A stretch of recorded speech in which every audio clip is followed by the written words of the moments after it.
Yes, my friends, welcome back. Hope you guys are doing well today. Obviously, it feels very unusual to be doing the stream on Christmas Eve, but obviously we know that later, in like less than an hour's time, we are playing against Wolves, and obviously, I think the gift all us fans want is a win before Christmas, right? Like, come on, like we don't want to have a bad Christmas tomorrow. Give us that W, give us that win, and give us something to be happy about for tomorrow, right? But my friends, how you guys all doing today? Obviously, I will be going through the lineup later on. Bear with me. Great to see some familiar faces here. Mental wellness, appreciate that, bro. Come on, Blues, please win today. Absolutely. Prince, yes, Chelsea all the way. Dubai Connection, how you doing, my friends? Yes, Samuel, what's good? Yeah, hope you guys are all doing good, man. I think probably without wasting any more time, let's just like tackle this team lineup selection that Poch is using today. I'm going to get it on screen right now. And let's dissect what we're about to see today. Obviously, there are some surprises. There are some surprises in store. So I'm going on the club's official Twitter page. Might have to give that a little refreshment right here. And as we are seeing, we're wearing the away kit today. It's been a while since we've seen that. In goal, Petrovic standards. Backline of Gusto, Disasi, Silva, and Levi Cole. Okay, so no Badiashile then. He's on the bench today. I think we all expected that we weren't going to see Maatsen playing left back, which is a bit of a shame. I thought that his impact yesterday would have been helpful, not going to lie. In midfield, we see the return of Leslie Ighodchukwu alongside Conor Gallagher. And up front, I'm a bit happy with what I'm seeing. I think it's a very interesting lineup. We are seeing Sterling, Palmer, Nicholas Jackson, and Armando Broja. Now, you know what? Against Sheffield United, when we came back in that game, when we got that result in the end, it came down to Pochettino making the right subs to change the dynamics, right? We saw Raheem Sterling move closer to Nico Jackson. We saw Cole Palmer move to the right-hand side.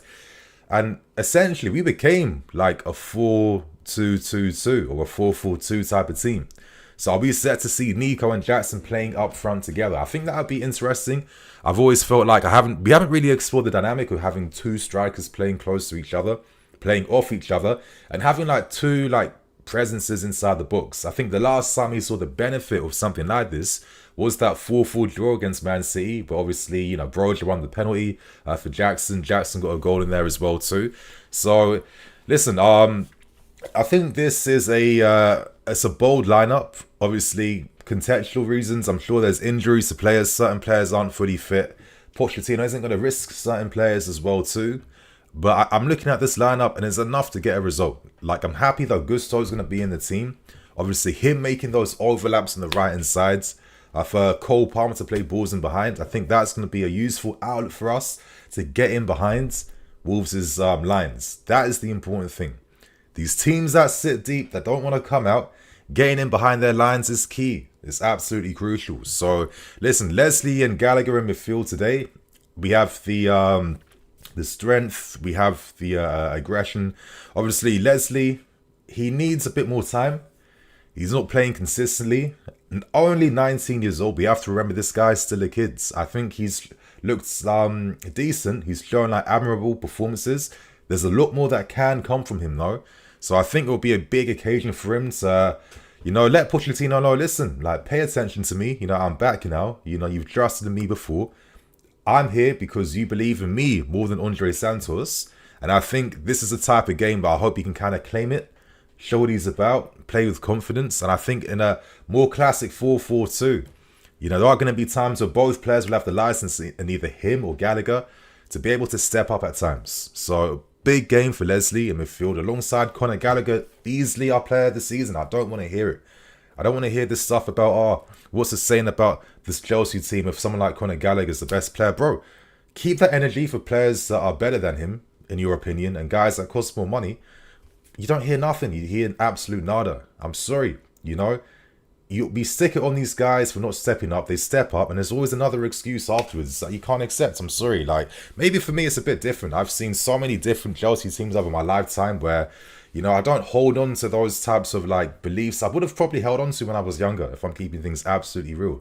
I would have been like, back when I was like 15, Conor Gallagher, nah, just the name, how he plays, he ain't the guy. But as I've got older, as I've appreciated the game, the tactics, the systems, the importance of players, what they bring, and the roles, and all these other facets and details, Conor, on merit, is rightfully the best player this season, and is one of the first selections every single week. It really is that simple. Defensively, one of the best in Europe right now. He moves the ball so quickly. I want to see him improve in terms of his shooting. I think that's the only thing letting him down, which is one of the best things in his game prior. But everything outside of that, he's about the big game performances against your Rices, your Paulinas, your Rodrigues. You can't fake something like that. And it's like people will gas your Gattusos and your Hargreaves and your Vidals and all these stars of midfield players, where it's like when people want to pretend they want to know a bit more about football, let's promote the importance of these defensive guys, what top players they are.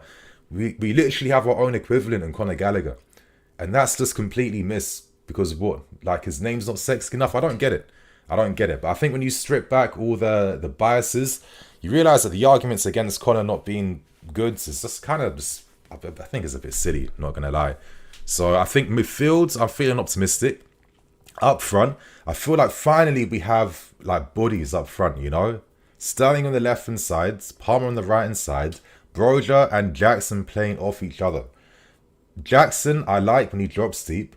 I'm sorry, when I've seen Jackson's best bits this season, it involves him being able to drop deep, playing quick 1-2s with someone, playing off of someone, timing his runs in behind.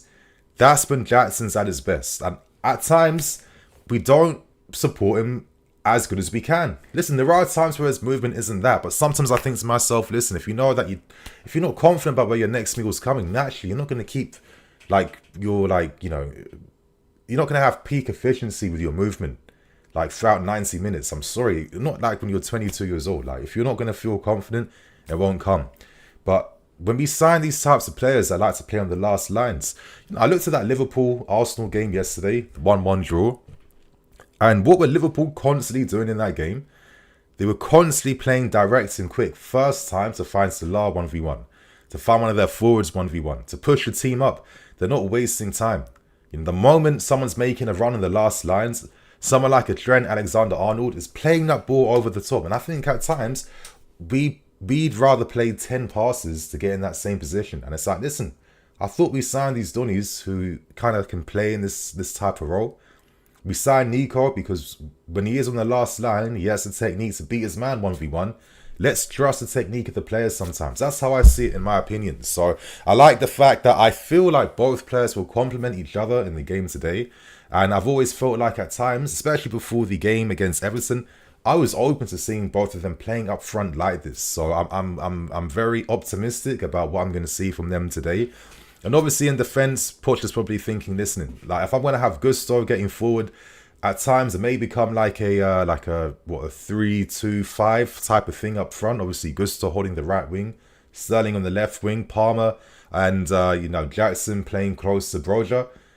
I can maybe understand why you're going to use a more traditional centre back in a game like this with so many attacking players. So let's see what happens. I don't feel negative. I'm feeling optimistic about what I'm seeing. I think it's a big occasion for the players to come and do something.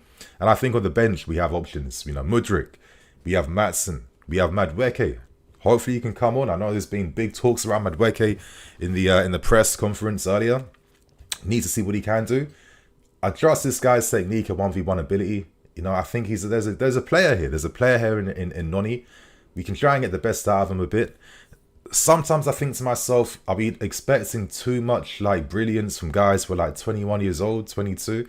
I'm not too sure. When I see the top wingers in the world, they were allowed at this stage between 20 to 23, they were playing to their strengths. And it was after this little cluster of years where they're playing the football they want to play. That's when they're adding other things to their game in terms of, okay, I might play more for the team. I might release the ball a lot more compared to attacking my man every single time. And I think it slowly comes. But I guess because expectations are so big at this football club and managers are under so much pressure, there's always going to be this reliance on having to, put the team first over individuals. And I think sometimes this is why we can see maybe certain individuals kind of suffer a little bit or kind of fall off a little bit. I compare Noni to, let's not act like Noni can't play in this league. We saw what he did last season. We had no system last season. We had no tactics. We had no setup. We had absolutely nothing. Obviously, now we're trying to do things at a higher level. I can understand that the standards are going to have to be a bit higher, right? But I do think at times, hopefully Portugal, Noni might not be showing something enough, but I hope he also understands that he does have young guys. And I do think for guys like this, having good moments in games, having good minutes, having that type of confidence can go a long way in helping you. You know what I mean? Like, we don't have an Inter Milan squad. We don't have a Real Madrid squad. We don't have like tons of experience everywhere you want, where I feel like we can really just like, no, this is the standard that will never drop down. I think we have to be a little bit more fluid at times based on the type of players that we have. You know what I mean? I'm saying this because, like, for example, I look at a Mudryk and I'm like, okay, I get that Portugal wants Mudryk to be a bit more Son-esque in the sense that time your runs perfectly, to be on the last lines, to get in behind, to get inside the box, etc., etc. But like when Son was the same age as Mudryk, he wasn't the Son he is today. That came with time, right? He was allowed to find himself a bit in his game in terms of who he is as a player, what he can do, his strengths. And then over time, he can work on his weaknesses and then he can add more things to his game. And I just think that I look at Mudryk, we all know he's kind of raw. And I think to myself, listen, he's the type of raw guy where he's going to need to make a few more mistakes for the next season or two before we start expecting to see more like peak efficiency in his game, right? And I think to do all those things at once right now this season where, you're not really fully settled. For me personally, last season doesn't count because the squad was bloated. We didn't have enough personnel. We had no proper system at all that season. It was every single week it was something new. This isn't a serious way on how you're going to coach and use players, right? So I don't really count that for anyone. I'm really counting this season to really properly assess what I'm seeing. And I just hope that, Portugal's going to give a bit of time for some of these guys to grow as players. I know there's pressure here, but I don't care how much money we spent. Your Mudryks and Maduekes, they're not top 10 wingers. They're not even top 20 wingers. Let's keep things real. Make top 50, who knows? There could be arguments there. You know what I mean? Or top 100, potentially. But they're not of that level right now where I can be expecting like brilliance week in, week out. I think we have to grow that. We have to like tailor that. We have to encourage that, in my opinion. You know what I mean? I think that's the only way you can really do it. And you're playing the long game. I'm not going to see Mudryk banging in 20-something goals at 21, 22, 23. It's not going to happen. It's not going to happen. But that's just how I'm seeing things right now. I think this lineup's looking kind of interesting. And I think it shows a desire from Pochettino, maybe to be like, listen, we have to go for it. Like, we have to go for this game. We need to win. We got this. We got today's game. Obviously, we got Luton Town. I think who's the other game we have after this? We have 3 must-win games just to put pressure on climbing up the top. Obviously, West Ham, they beat United yesterday. We're already 5 points behind them. If we get a draw today, we'll have no hope for the second half of the season to even get a European spot. So I think we have to win today. And I've just felt like it's time for Poch to make these types of bold decisions, right? Like the last 2 games we picked up wins. It came from Poch making second half substitutions that were more offensive, that were more attacking reliant. Like I said, Sheffield United second half, Sterling playing close to Nico, having Palmer on the right hand side. The game was completely different second half compared to how we started this game, and we ended up getting a result. And it was the same thing against Everton, against Newcastle in the Carabao Cup. Making those subs right near the end. Thank God there was just enough time to force something through. But it came from having to make bold decisions to get us back in the game. It's been 2 games on the bounce now. Poch has been forced to make bold decisions to get us back because how we're starting these games, how we're approaching these games, how we're moving in these games hasn't been it. And I feel like it's time to kind of wake up a little bit and make these decisions because this young team, I'm sorry, they need to make double the chances to score 1 goal. We don't have, Raheem Sterling's the most experienced, big money, most expensive guy in the team. We know Sterling isn't a Hazard level player. We know Sterling is like one of the guys that if you're a Man City, he is like the supplementary guy you have. Sterling, he has bits of form every season. He's not consistent. If the game's against you, you won't turn things around all the time. get that a handful of seasons. I guess that's how he's made his career. That's how he's got the contract he has with us. But when that's the only guy you can really rely upon, it tells me everything I need to know about my team. We're not there right now. You know what I mean? I think Nkunku will definitely help when it comes. But like I've always been feeling, man, we need to let these guys cook a bit, create the chances, be a bit bolder, and then fine-tune weaknesses as time goes on. But anyway, got a super chat right here. Steve-O the Sausage, my guy, appreciate the super chat, man. Merry Christmas too. After what we've seen, anyone slating Gallagher is a hater or a draw at this point in time. I think so, but I also think maybe they're a bit misguided. I mean, I understand like the purist type of way in which they're seeing the game. It's like, you know, you need to have top players, top technicians, guys that are comfortable with multiple phases of the game, that have, you know, a bit of like X factor in terms of how they play, a bit of unpredictability to how they play, which I get. But I think it's misguided in the sense that, you know, every single team has guys like Gallagher there. You know, you can't dismiss the quality they bring. You know, I've always said Valverde is that equivalent at Real Madrid. Valverde is not... Listen, for the quality, we know he's got long shots. I know we only see these guys through comps. We're not watching them week in, week out. But was Valverde not the guy that plays outside his positions at times to keep the Madrid team glued together? Was he not the guy in the Champions League final against Liverpool playing right wing to give some balance to how Madrid were attacking? Doing that role on Trent Alexander-Arnold, tracking back, running back, and trying to minimize his game. You know what I mean? Supporting the midfields. Like, I'm sorry. Like, as I keep saying, it all makes sense when there's a foreign name at a foreign club or a better club, whatever. But when we have the same equivalent of player in a Conor Gallagher, I just don't get, especially when you're seeing that this guy's actually producing like European season high stats, Premier League high stats. When you're ranking top 5 in metrics, it means that you're not a dickhead. It means that you're not crap. It means that you're not a bad player. It means you're actually a good one. But you got to respect not every player is going to... You can't just see players from one lens all the time. It's silly. It doesn't make sense. Every big club has that type of player. You know, and I use Valverde as a prime example. People will be like, oh, but he blasts it in from 40 yards. He does. He might be like the better Conor Gallagher. He might be. Most likely. But that doesn't mean that he's like, you know... I'm losing track of what I'm saying. But it doesn't mean that he's... it doesn't mean that Gallagher... doesn't have any use or isn't good enough. You know, to be in that type of class of player, I think is good enough as it is. He's well-rounded, defensively unreal.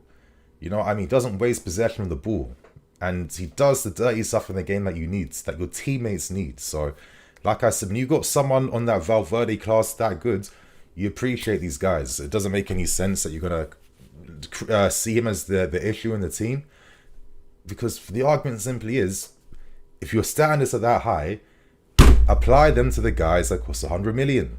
It's that simple.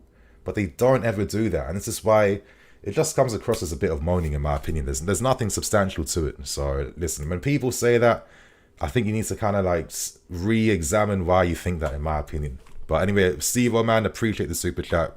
And I hope you have a good Christmas tomorrow, man. I'm going to answer some questions now. I think that I've gone through the team in enough detail, I think. I hope you guys, you know, if you've got any thoughts and opinions, of course, super chats in the comment, of course, let me know. But I'm going to go through some questions before the game starts in literally 22 minutes time. Okay, how do I do this? Okay, Adam, I'm hoping to see Mudryk and Nkunku Madueke starting at some point. I think that will come. I'm hoping for better things in 2024, man, honestly. But I think to have, you know, we have some talents here. 3 big guys like that can make a difference. Luke, paying 88 million with add-ons for Mudryk, who isn't even the top 100 wingers, that's a killer. If these players aren't ready, loan them and bring in players that are ready. Now, I know that, again, you know, the reason why I get it, you know, we spent so much money on Mudryk, but we have to realize, actually, the way we structured the actual deal to sign Mudryk, it is very, very affordable. Like, imagine if you're gonna spend that type of money, and like, let's say every, you know, you're spreading out Mudryk 62 million over like what, 5 years, and you don't understand the clauses in the contracts. This is like Ballon d'Or clauses, Premier League clauses, amount of goal clauses. Like, there's so many like clauses that he is nowhere near close to achieving or activating at all, he's not costing us a fortune, considering that he earns less than 100,000 too. So, this is why I never like to use the argument of Mudryk's cost against him, because we just structured the deal in the most affordable way you could possibly imagine, that it's not really killing us financially. And listen, worst came to worst, which hopefully not, let's say he didn't work out, I don't think it's going to really impact the club's finances much, but based on how this deal has been structured. So listen, I think for Mudryk, he will get there. I'm liking that he's showing a bit more of something. As I said, all the players we signed in January, it don't count what they did in January. For me, I only care what they're doing this season, when we have like more of a structure than what we had last season. Last season was a mess. We weren't serious. For God's sake, you can't have 35, 34 players in your squads and you think you're going to do something in that season. That is silly. That's schoolboy, and that's not serious. And and listen, no serious player, I don't care how many good players you have, that is not the environment for anything. So I can only see what they're doing now. I think Mudryk's showing flashes. I think Poch could get more out from him. I don't think Mudryk is the Hazard guy where I can leave him 1v1 by himself consistently. I think he needs that support. He needs that support to play, because he's too high volume right now. He's not that type of guy. And Mudryk is someone that wants to cut inside. He can play a pass. He's a bit more than just being a speedster on the outside. I think there's more Poch could do to help.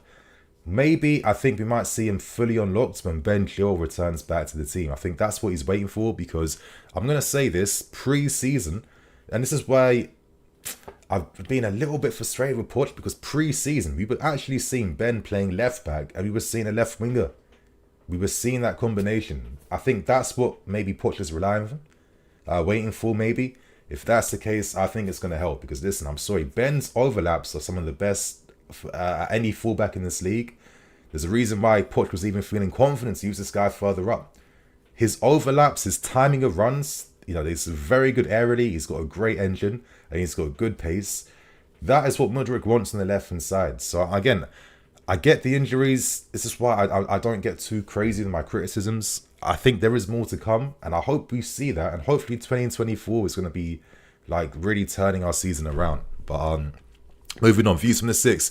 Word on road, you are doing a call-in today. Yes, I'm going to be doing a call-in show later this evening. I'm going to post the deets, obviously, on the community page. If you guys want to come and talk anything post-match, Q&A, all that good stuff, make sure you guys tune in later on. And obviously, you can talk to me and we can discuss how this game went down. So yes, views from the six, bro. Definitely tune in for later tonight. Samuel, I don't like this lineup, especially where Jackson is playing. We have wingers for that position. I mean, I don't know. Remember, Jackson, you have to understand the player Jackson is, remember. Look how he plays. He likes to drop in the hole sometimes. He likes to drift wides. He's not a static type of striker. So I wouldn't really worry about how he's playing, man. I wouldn't worry about that at all. And I actually think maybe Jackson might flourish a little bit. Maybe. It's only theoretically in my opinion, but I think based on how I saw him play at Villarreal and what he's been doing with us in his best parts of the season, I wouldn't be worrying about that at all, to be honest with you. OBX Blue, yes, OBX, how you doing? No chance we pay the 88 million for Mudryk. Exactly. Like the clauses, listen, it probably won't ever be like that. It probably will never get to that, to be honest with you. Okay, Lennox. It's because, how do I say it? But trust me, Mudryk is good. Yeah, I mean, he is a talent. He is a talent. He's not consistently there like we want. Obviously, we're like, my thing is that when you're a fan and you see the best of what you can have in a position, you know what the level and the standard is. We know this. And I think the best left wingers we had was like Eden Hazard by far, probably the best ever player we had. Let's keep it real.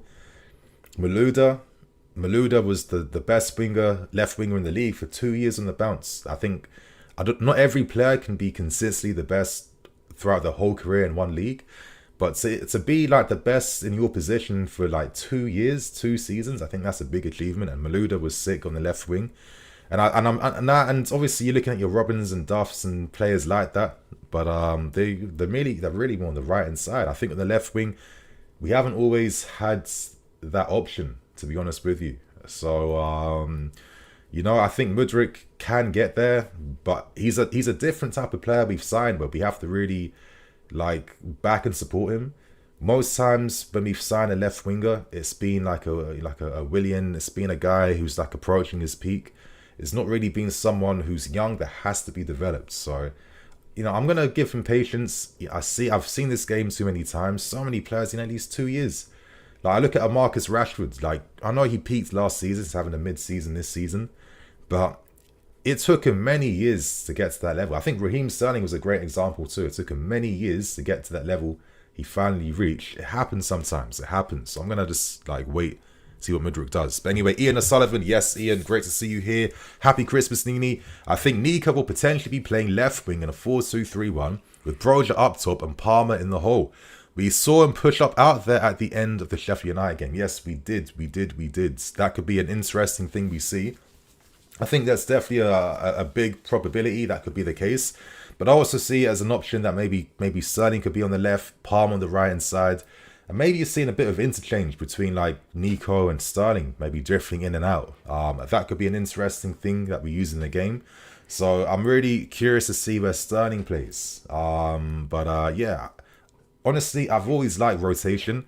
Obviously, I think one of the best teams showing great attacking rotation in the league this season is West Ham's attack. You know, Bowen, Paqueta, Kudus, they always form a triangle when they're playing together. They interchange positions well. I've always thought that that's one of the best ways to break teams down because, you know, let's say the defender on the right hand side, if he's playing against 3 different guys, that's 3 different problems and 3 different ways to deal with that solution, right? I love if we could do something like that, and I'm hoping that maybe Sterling, Jackson, Broja might be a bit more fluid in this game today. That's what I'm hoping to see. Tanner, yes, Tanner, thank you for the super chat. Have you heard why Caicedo isn't starting? I'm not too sure. Is there potential fitness reasons? I'd imagine. You know what I mean? I'm not too sure. It could be the case. When I find out, I'll let you know. But I don't think we're necessarily gonna like miss him too much because I felt like Conor, again, the stats are proving it. He's been better defensively than most players this league. I think that he's a better enforcer for us this season. And I'm actually hoping that Ugo Chukwu now takes this opportunity, really asserts himself, shows what he can bring and shows what he can do. I think this is a big game for him, playing in a system like this today. Yes, Charlie Mahoney, how you doing? If we did pay the 18 million, it would be worth it at that point. Yeah, let's see how, you know, what happens. But yeah, it could definitely work out. Daniel, I'll take your word for it. Yeah. Aaron A, lineup is exciting. We are looking at it wrong. Jackson can carry on the wing and offers more structure to our attack. Broja is our only real striker. Jackson is learning. I think so. You know, I think there's many ways this lineup could go. What if it's going to be like Sterling on the right hand side, Palmer in the middle, Jackson on the left, Broja up front? Again, I'm guessing. Again, I could be wrong. I think we all have very valid takes on how the lineup can be. Let's keep things real, right? My take is just going to be, it could be that more 4-4-2 with Jackson and Broja up front, Sterling on the left, Palmer on the right hand side. But purely based on the fact that it was like this against Sheffield United. Yes, I know that Nico did play left wing for a little bit against Sheffield United, but I think maybe that's a sign that he could be playing there 100%. At the time when I saw him play there, I was thinking, okay, he's like the placeholder out wide on the left before Porch makes the other sub, because he was subbed off, like, you know, quite soon afterwards, I think. And I just like Nico when he's able to drop a bit deep, link up, combine. Having that with a guy like Broja, like a focal point, and knowing that you can play a bit closer to the midfield and to the wingers, and you can drift wide in the channels too. I think that could be a helpful way to you know, hopefully get goals in this game today. But I do have another super chat right here. Young No Sleep, appreciate the super chat, man. Merry Christmas. I remember how this club fans treated Dominic Solanke. Yeah, I mean, listen, the headers that Solanke scored yesterday, I mean, that winner, that was a beautiful goal. I mean, how often do you see headers scored like this in the Prem anyway these days? I mean, that's the technique behind it, the power he generated. Yeah, incredible goal. I think Dominic Solanke is testament that You know, this is why sometimes you have to be patient with these guys. Because certain guys start showing form at different times, right? You know, we always think traditionally, if you're not showing it by 22, 23, are you going to be that good? It doesn't really tend to be like that all the time. You know, there's been many a player over football forever that have really peaked at certain times during their careers. And it's dependent on the right moves, the right conditions, the right environment. I think what really helped Dominic Solanke is that he spent a predominant amount of time at Bournemouth. I think since leaving Liverpool, he's just been at Bournemouth. You know, he was able to, when he was very young, finding himself again after like really struggling at Liverpool. I think going back down to the Championship was needed for him personally. 2 years there, where it's like, okay, I've now asserted myself as one of the key guys in the team. I've asserted what I can bring, what I can do. I can fine tune my game. I think the Championship is a good league. Yeah, the level has definitely risen there over the past like 8 years now. That's why when you're signing a lot of these guys, they step up at this level. And I think having that opportunity and then coming back to the Premier League, and they had their difficulties last season, but now that they've got a new manager and new ideas, he's really showing all the signs of the education and improvements he's had over the years, right? And I think what makes Solanke a very fascinating player right now is that, you know, the way he plays tactically that role, where like if this was Football Manager, I'd play him as like a deep lying forwards, you know. He's in like that, like if Benzema and Harry Kane are like the peak examples of what it's like to be a deep lying forwards, Solanke might be like one in like 2-3 levels below, but it's still a high level, and he has the advantage of being tactically important for a lot of teams. I think a lot of teams now, they want that type of striker that can do it all, that can link the play, that can run the channels, that can be a platform to win headers, that can score with both feet and from his heads. And I think that Solanke is demonstrating all these like skills for a good ability, and he's showing now that he could play at a higher level. He is starting to demonstrate and show that a lot now, and it's testament to just having patience sometimes. Development is not linear, you know what I mean? Some guys peak at different ages, but you know, I'm really happy that he's come goods. This guy was doing phenomenal things for us in our academy. Like, there's a reason why I regard that academy class of like Solanke, Tammy, Ruben, Christensen, Boga, Masunda. For me, that's still the very best one I've ever seen. I don't think, even all the other ones we've had before, I don't think they're as good as that class was. I think the ones who really pushed them close was like your James, Mounts, Hudson-Odois. And it's no surprise because they were playing alongside these guys. I felt like we didn't do that generation. We did them kind of dirty in that sense. But, you know, these guys were getting 40 goals each this season. You know, 20 goals. I mean, the amount of goals that was scored, I'm still not seeing that efficiency rate to this day. You know what I mean? I think that was the cream of the Cobham crop, was that, you know, Solanke, Tammy, and then obviously your Hudson-Odois and your Reece Jameses. Like, that's the best we've had so far. And who knows if we could ever get a class that good again, in my opinion. I don't think, we have a lot of talents in the academy, but I don't think we're on that level that those guys used to be on, because they were a different class, to be honest with you. But, you know, Solanke's always been in there. You know, I think he got his England debut like 18 years old, right? He's been like a massive talent in the like coaching circles for years and years. I think Bournemouth, you know, if they spotted his potential, they would have known about him.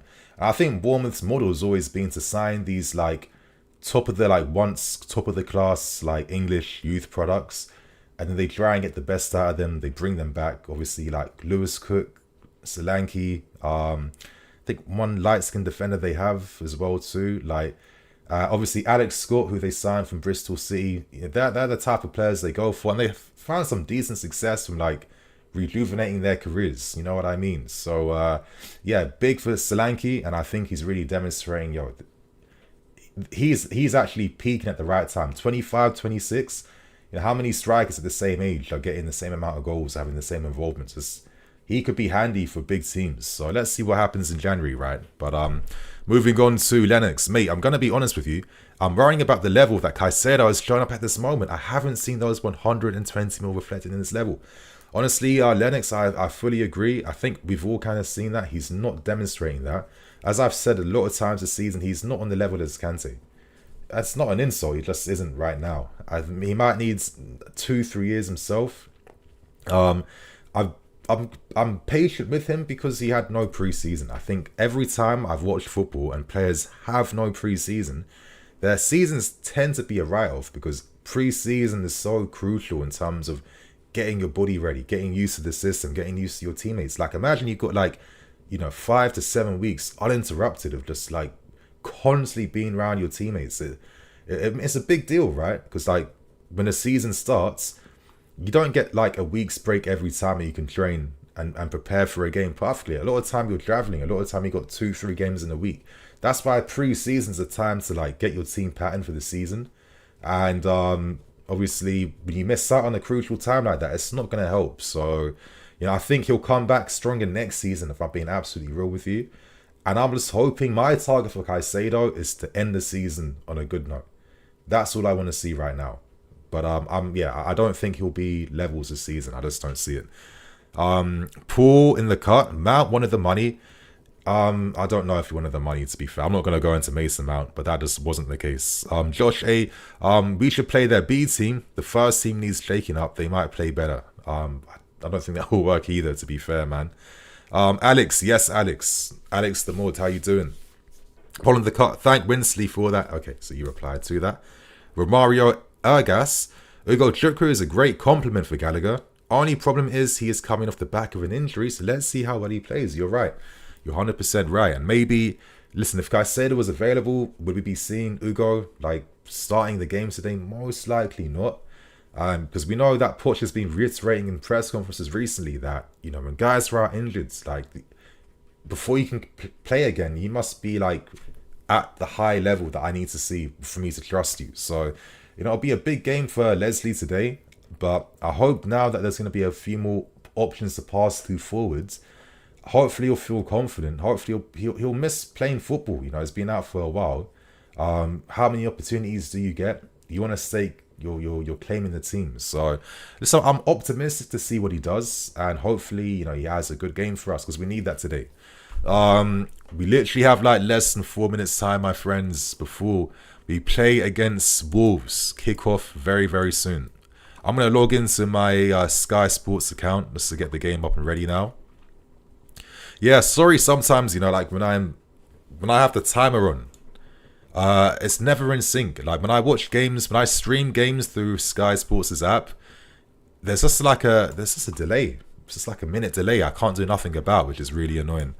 But anyway, my friends, 3 minutes left. If you have like any more final questions or anything you want answered, now is your time before we watch this game and hopefully get a win before Christmas Day tomorrow. If we don't win today, I'm not going to be that gas for Christmas tomorrow. I'll keep it real. I'm not going to be that gas for Christmas. You know what I mean? So moving on. Cecil. Yes, Cecil. Comparing him to Kante isn't good pressure on the player. It's not a comparison. I mean, I don't know. I think it's a fair... Like when I make the comparison is Kante is the best we've seen at that. Obviously, Caicedo has cost the most money in the Premier League.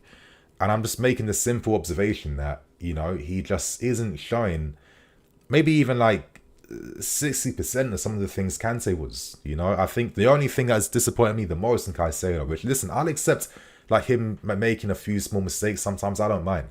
But the only thing that disappoints me the most is that those key crucial tackles, stopping counterattacks, that is the thing that kind of lets me down a little bit because I'm thinking, I thought that's your bread and butter. Like at least you'll get that right and you'll show your worth for the team.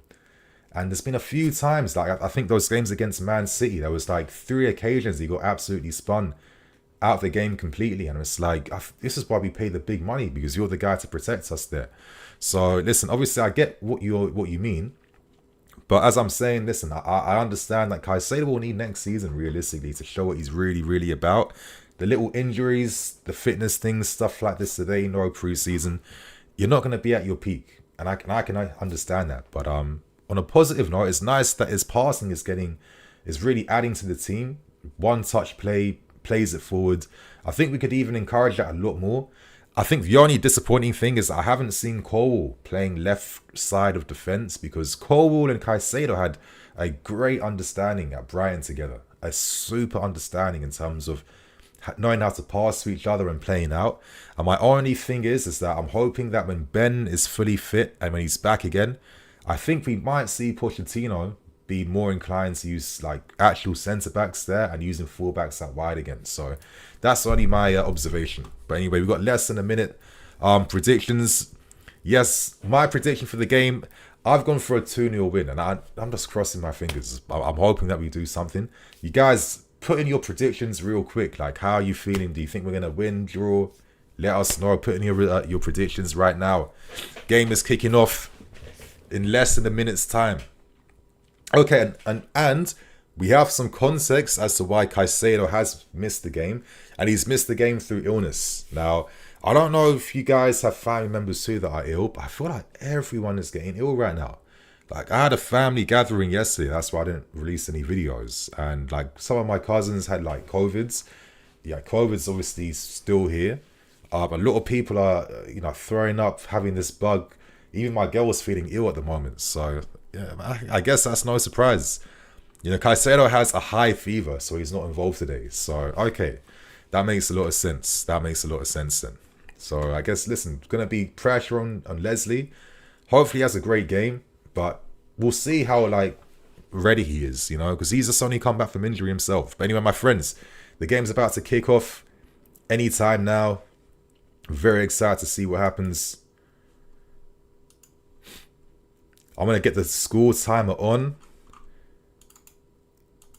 And my friends, we shall begin. Okay, come on.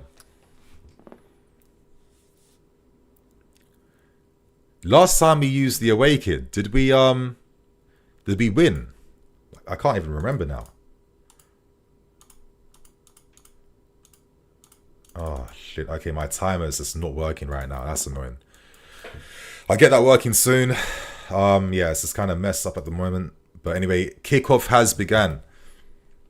Begun.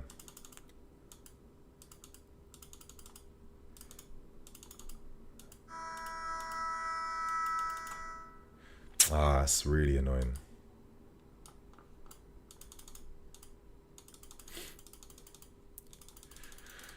Okay, Disasi plays it wide to Gusto. Intercepted by Hwang. So it seems like Wolves, at the moment, they're committing a few men forwards. I guess you have to. I think Wolves are going to be an interesting team. They're a bit of a bogey team. Like, we aren't getting results at this stadium. It's been like this for a while. And I think if Wolves were to win this game, they'd be beating a record that was set in 1973 or 75 for most wins against us. Anyway, Broja, he's there. We're currently seeing... So I'm getting the impression maybe Jackson is playing off of Broja. So he'll have license to drop to the left, drop in the middle. That's what I'm predicting right now based on what I'm seeing.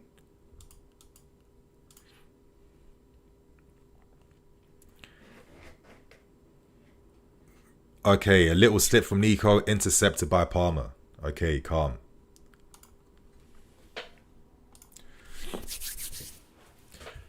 Eight Nori, 15 PL appearances this season. I know there was a time where the fan base was very open to his signing. I think he's an alright left back, but I don't know. Okay, so as I was guessing, I thought it would be Broja and Nico up front, Sterling on the left, and Palmer out wide on the right hand side. So I was guessing that was most likely going to be how he played. And I think we're going to see times where Nico will have the license, as I'm saying, to drop into holes, to drift wide, to play off of Broja. And I'm hoping we see a positive impact. There's been so many games this season where our strikers have been left isolated. They don't get service. They're not in the game. They have no one to play off of. And I think this is I know subs are probably forcing this decision, but I think it's the right one from Pochettino today. And hopefully he's taken something from, oh yes, Raheem Sterling dropping the shoulder. He's beat two men and he wins. No free kick. Oh my God, these referees in this country, bro. Honestly. And of course, the foul's given against us, obviously. I can see why Nico can't keep his mouth shut against these referees this season. I mean, let's be serious. They deserve it. Beautiful play from Sterling. Drop of the shoulder, cuts in. Oh, the acceleration, the burst. That is what I want to see. I was thinking today, am I going to see a Raheem Sterling that reacts after his mid-showing against Newcastle? You know what I mean? Am I going to see a Sterling that's going to be hungry? And I think on the left-hand side, he has been effective cutting in. Yes, put good pressure. That's it, boys. Oh, no. Lamina played out of that too. Nice, bro. But I guess Conor Gallagher's there to receive it. Sterling's cutting inside. First time into Palmer's feet. 1-2 with Broja. Ah, unlucky. But that's nice little tempo and energy I want to see. Come on, Gusto. Crossing the books. Okay, there. Leslie. 1-2. Making the running behind. Sterling. Plays it back to... Oh, Sterling. Bro, you had to get that pass to Gusto. Like, I'll take Sterling's inconsistent dribbles. If that's like... He got them type of passes right sometimes, you know? Because now it's a counter-attack we have to defend against. And I felt like it was an easy pass from Sterling then to find Gusto. Come on, close him down. Close the shot down. Yes. Conor Gallagher's there to intercept it again. That's what he does. Books to books king this season. And that's it. Nice little flick home by Nicholas Jackson. I'm liking how end-to-end the game is right now. That's what I want to see. Nico's getting ready for the run out wide on the left. Sterling finds Broja. Broja. First time. Broja. Broja. Oh, my brother Broja. I get it. I get it. Obviously, he's been out for so long. How are you going to come and start cooking instantly? But brother, oh, my brother, you had to hit that first time, bro. Ah, no. You know what I mean? He's in his head. He's in his head. He took another touch. You know what I mean? He didn't trust the moment he had then. It had to be first time. Like, it doesn't have to be a goal. Test the keeper. Force the save at least. Force the save at least, man. Ah, Broja. That was a moment right there. That was a moment right there. But yo, this game is end to end so far. Shit. I wasn't expecting this start. So I'm happy that we're seeing. Hopefully this game's gonna be like this throughout. I want to see a game like this on Christmas Eve. I want to see a game like this on Christmas Eve. Look at Huang trying to get his body in front. Really muscled out Disasi. We got to pay attention to him. But yeah, how you guys finding the start so far? Yeah, it's been, I'm confident too. Broja, no confidence. Donkey Broja. But yeah, I'm liking this start, man. I'm liking this start. Come on, boys. That's it. Let's get this win today. The Sassy finds Gusto. Back to Conor. First touch. Back to Gusto. Back to the Sassy. We're trying to force Wolves onto us to open them up from the back. Petrovic, I'm liking what he's showing so far. Oh, Nicholas Jackson. He's putting pressure on him. Oh, unlucky. Yes, yours, Leslie, played. Broja. Like, Broja doesn't really go for aerials. You know what I mean? Like, we criticize, like, Jackson for not always being on point. Even though Broja is bigger and stronger, yet he doesn't, like, get off the ground to challenge for aerials. That's one thing I've noticed this season. But I think this is the type of start I want to see. We're a team that we have to get the first goal. We have to lead. I think for where we are in our development, we can't come back to turn games around. We're not that good. If we have something to protect and to play for and to lead, I think that's much better. And we tend to get most results that way. But again, Sterling on the out wide by himself on the left. I'm liking the structure. It's definitely like a 3-2-5 that we're seeing. And that's what I mean. When Palmer's in those little channels, he wants to play those balls over the top. He wants to play quickly into the striker. And to have two strikers, and Broja and Jackson today, I think could be quite helpful. But it's good energy, man. How often are we starting games where we're seeing like a million passes? It takes us to the 20th minute to take a shot. Like, it's a different start to the game, and I'm here for it so far. That's it. But forcing the long throw. Do we win that, Ugo? Yes, Ugo. Nice having some height in midfield. I'm sure Porch is very happy by that. Piss off. Nice play, Jackson. Oh, Nico! Nico! Ah! But this is what I mean. Look at the dangerous moments. Like in flipping 7 minutes. 3 dangerous moments already where we played the pass in behind. Strikers are getting released early. Like, there's a nice energy in the game so far that I like, man. Any live stream channels, there's always one tried and tested one I use. I'm going to post it. I'm going to pin it on the comment. This is the one I use. I'm actually watching it from Sky Sports right now, so I can't obviously send you my link. But here, I've pinned it in the chat right now. Obviously, I need to back it for you guys before Christmas. But yeah, I might have to even tweet a little bit. Yeah, really liking the energy.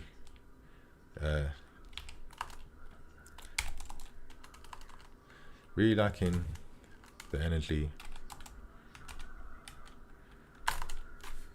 we're showing.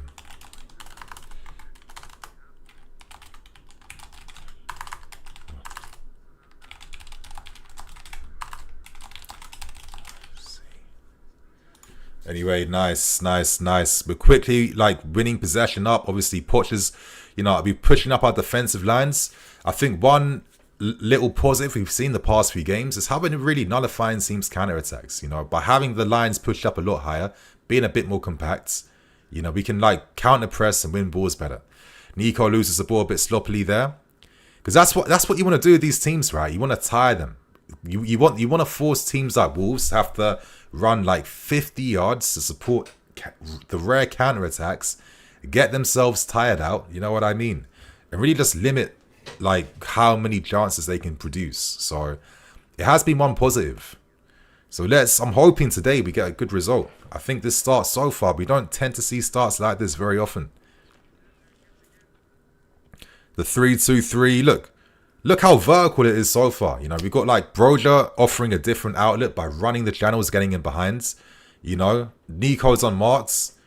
It's just we're not playing so, not flat, but we're not playing so horizontal. Players are playing with the energy and tempo. Look, Disasi, unlucky. He forced that pass a bit too early then.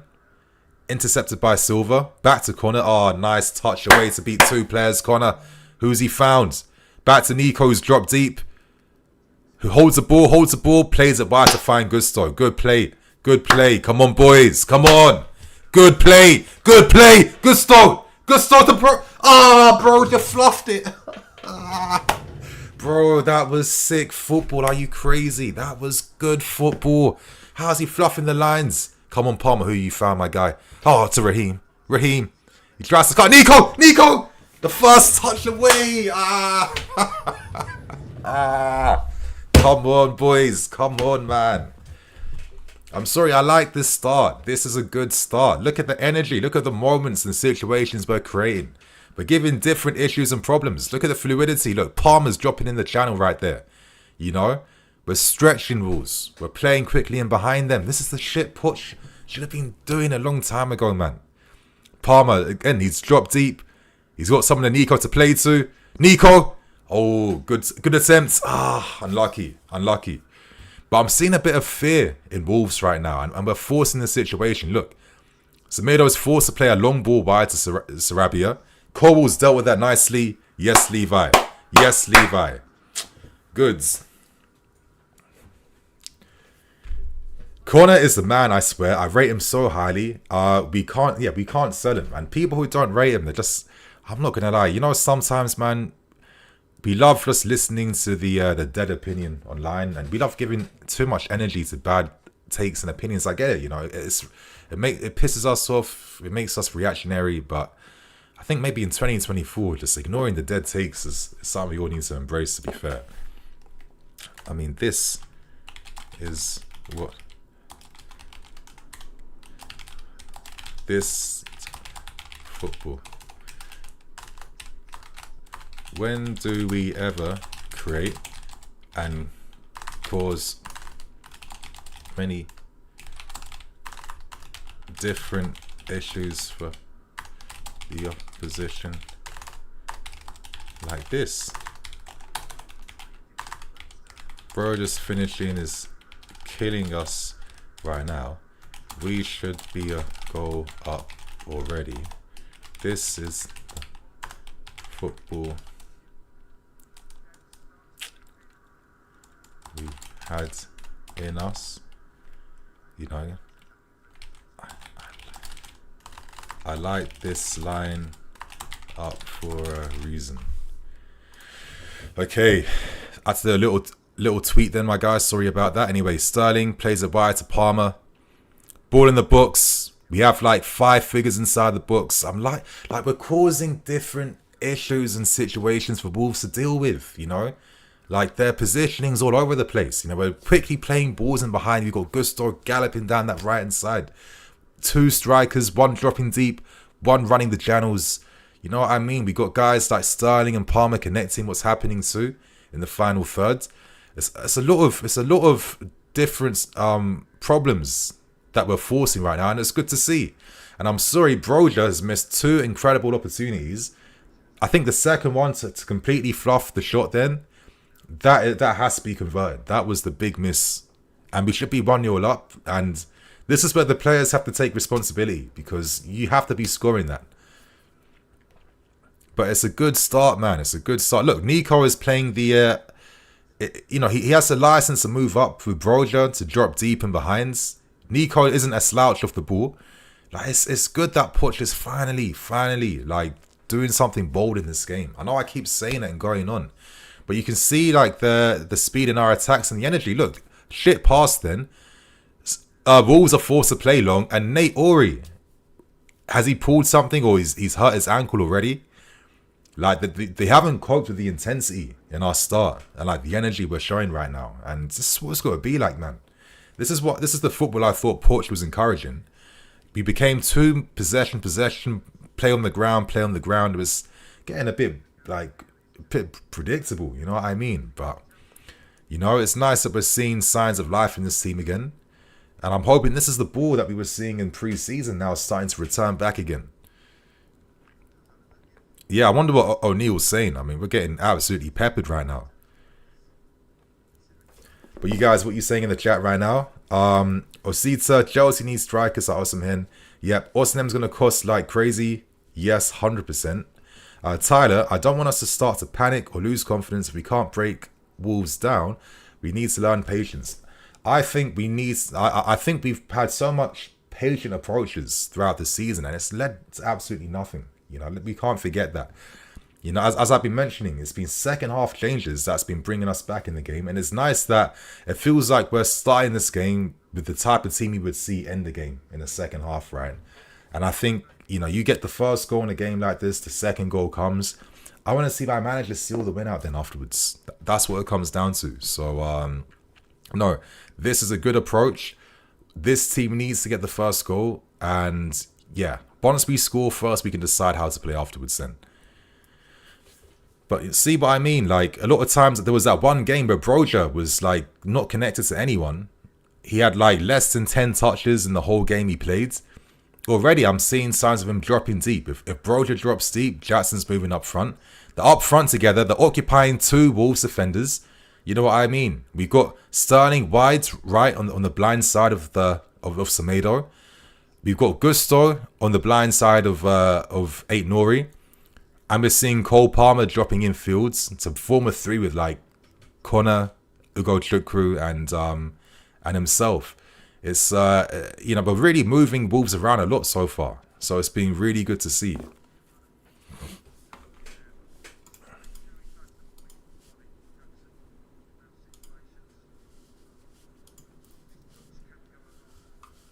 You know what I mean? And I feel like if we're playing like this, and I know that I've got Nkunku who can come on second half to help. Imagine Nkunku and Jackson playing together now. Like, Nkunku in those moments, is he missing that chance that Broja did? Absolutely not. Anyway, Cole, super pass from Cole between the lines, takes out 2, finds Cole Palmer. Palmer just got tackled in the end. But that's it right there. Silva sweeps up the danger. Wolves have done nothing in like 17 minutes. They're just getting stretched all over the gaff right now. I think this is a very nice start. I know I'm a broken record, but it really is a nice start to this game.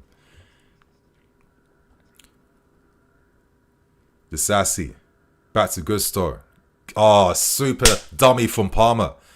But I guess the run wasn't timed perfectly then from Jackson. Otherwise, I think Palmer plays it forward then. Anyway, Sterling. He's showing his man. Beating him for pace on the left sides. Kind of overdid it then. And is that the corner? Thorin.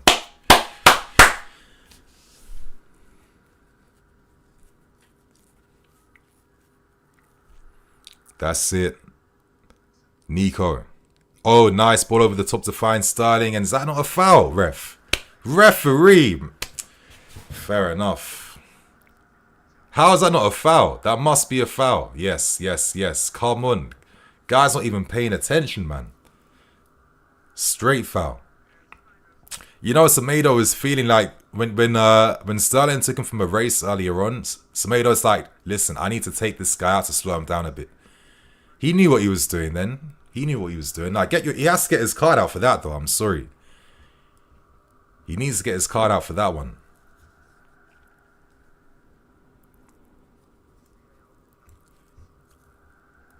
Ooh.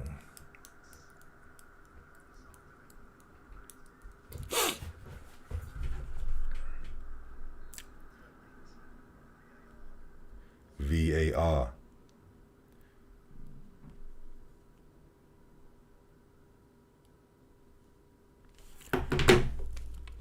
Gusto have been a super threat in this game so far. Really stretching, moves his back line. Petrovic is just looks very composed. I think I know it's been like, 3 relatively like easy-ish games, but I mean, sometimes you can see from the first few yes, Conor, and he wins the free kick. Like last season, Conor gets dispossessed and Wolves, they're through on goal in that moment. So he's really improved in terms of how he receives the ball in these positions now. This is what I mean by the little details in this game that's really come up now. I think the confidence has helped. I think the fact that he can shield the ball a lot better helps. And he has a very good awareness now of how to move the ball. He's not here to waste time. Petrovic pass saved there by Cowell. Nico's dropped deeper there. Tried the little back heel flick, didn't really come off. And yes, Marshall by Disasi. Cleared by Gusto. Nice back heel flick from Broja. Conor changes the direction of the attack. Finds selling it behind. Play over the top to Gusto. No, he beats his man. Over the top to Nico. Nico! Fucking hell, man. Bro. Sorry for swearing, you guys. Sorry for swearing. But my God. What is wrong with this man?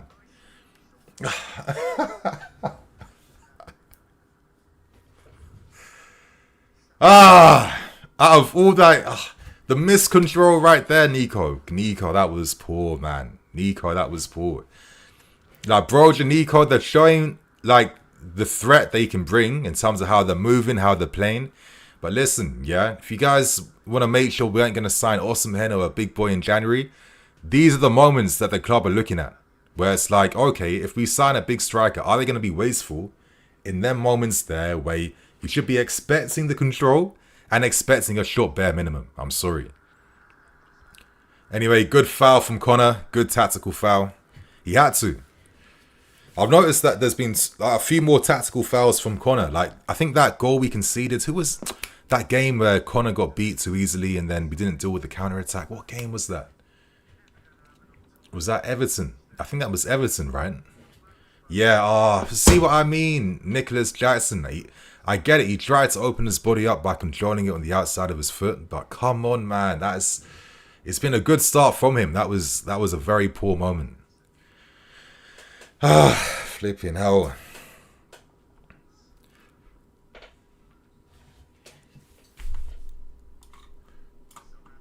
Sarabia. Very poor set piece. I mean, Wolves have done nothing, and it's just we should have a lead in this game now. So it is disappointing. The fact that we haven't scored is disappointing. Johnny, I feel Poch is playing Cole as left back because he's trying to give Bro game time before Cole will sign a new deal. Everyone raved about. Okay. Lennox, I'm tired of this. The team doesn't know how to pass the ball. I mean, I don't know what you guys are. I'm not agreeing with the recent takes right now. I mean, we've been playing very forward, and I think that if we had scored, then I think it becomes a lot more noticeable, to be honest. We've had moments, Broja, Jackson, all these half chances, all these shots we've made. We should be doing a lot better. I'm sorry.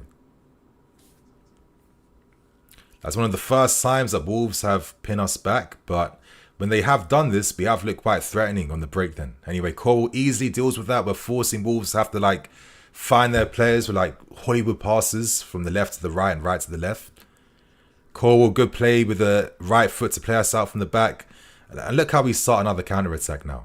Starting, release that, release that. Release that. Come on, play quicker, man.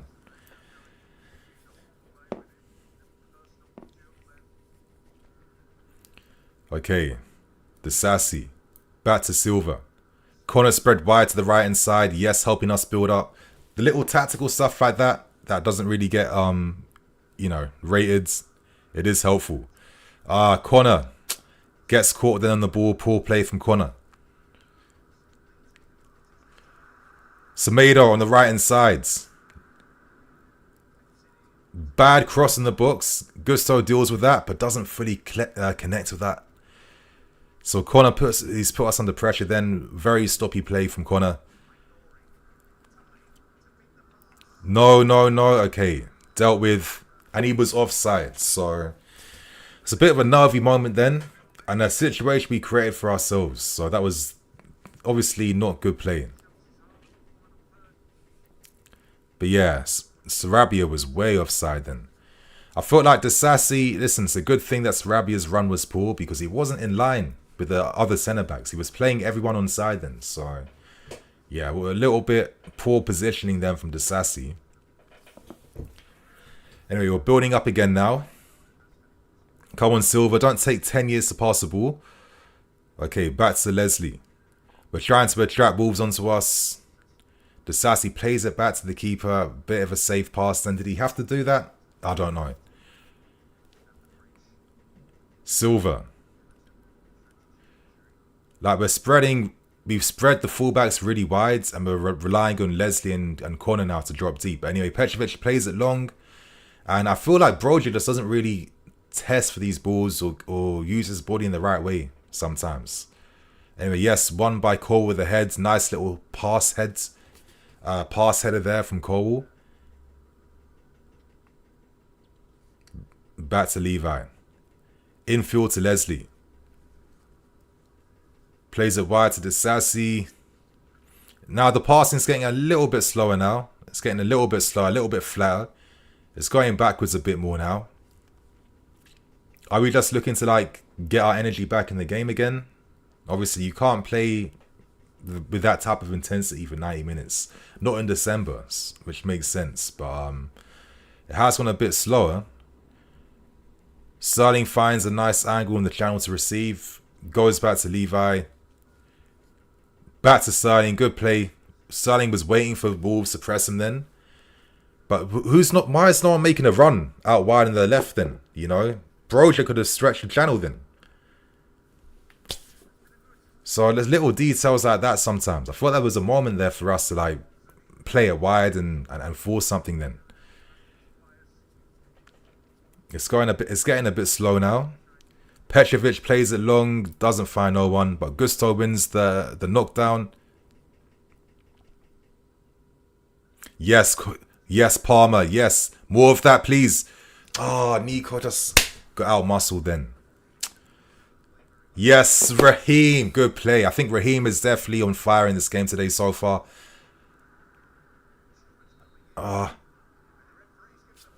Yes! Penalty. Yes, Raheem. Yes, Raheem. Yes, Raheem. It's no surprise because we forced Wolves in this game to make how many last-ditch interceptions? When you're forcing that in the opposition, they're bound to make a mistake. Now, that was a free kick. That wasn't a penalty. That was a free kick. That was a free kick. But again, we're forcing them to make these last-ditch tackles. We're putting a bit of fear there.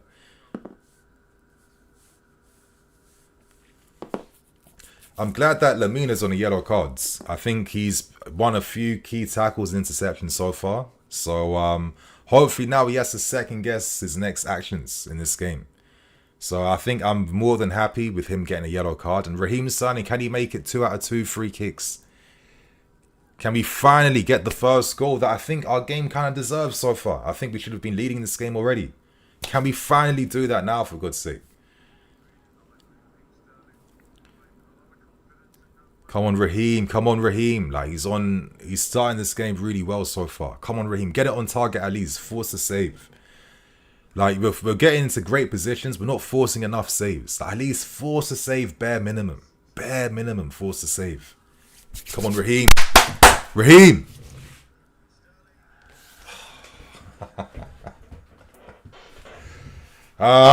Flipping hell, man. And when's Nkunku gonna come on this field, bro? Honestly. When's Nkunku coming on? Like, he's the only one who's making sense of these moments. Flip. It's crazy.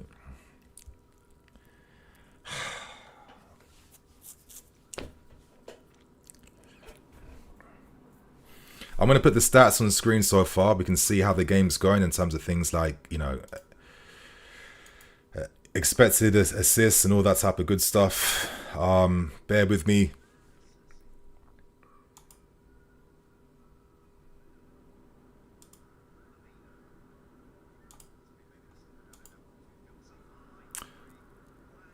Yes. Oh, I just like that little slide tackle of them from Silva to that completely cut down the angle. Broja needs to hold the ball up a bit better. I mean, I can see why there's reports of Broja being the one potentially up for sale. I get it. Okay, so on screen, that's the stats so far. Again, expected goal for only 0.29, and we've made some very threatening moments so far. Oh, Conor, that wasn't the tackle to make, Conor. Conor, that wasn't the tackle to make, man. That wasn't the tackle to make. I get it. Nah. Yeah, he tried to get out of it last... It's like he realised last second, shit, let me try and get out of this. But it was too late. It was too late. Conor, that wasn't the tackle to make, man.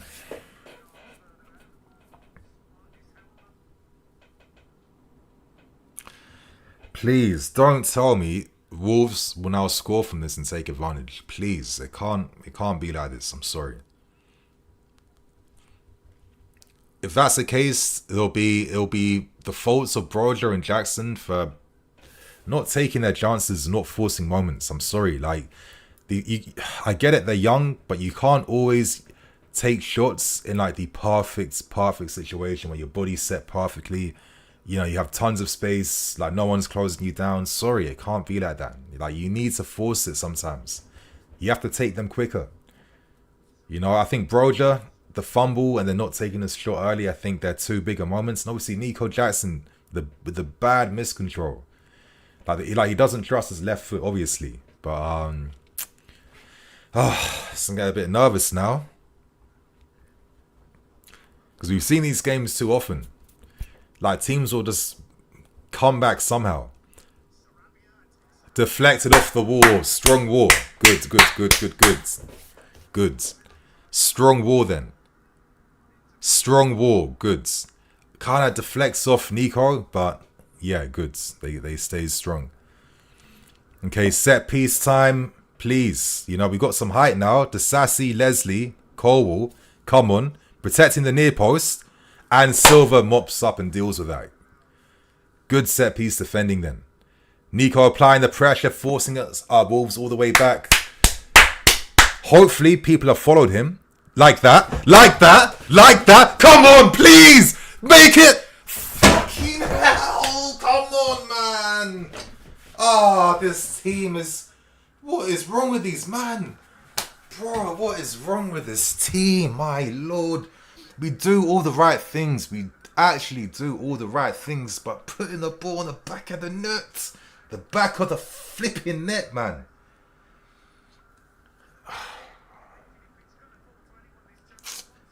My lord. What is going on?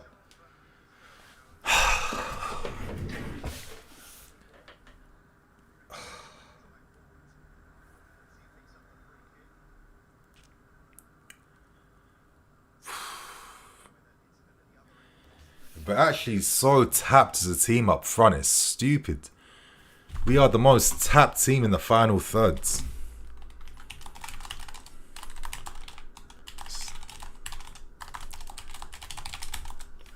My look, bro, honestly, I don't know what to say. When you're not converting them type of opportunities, my God, Lord help us. Like, this games, listen, if we don't win today, it's not Pochettino's fault, yeah? Today, he's done the right things. Broja! Flipping hell. I mean, the pass wasn't perfect from Disasi, but Broja, man, I think it's looking a bit like a weakness up front. Like, it was we did everything right in that moment. Look at the way we defended the corner. Nicholas Jackson's instantly closing the keeper down, putting on the burners. You know what I mean? We're forcing the counter-pressing situation. You got Sterling and Cole supporting him from behind. We win the ball back. That was the moment to score, for God's sake. That was the moment to score.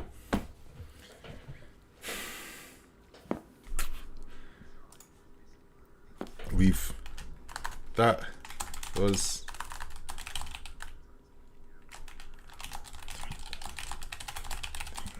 this game. You know? That's...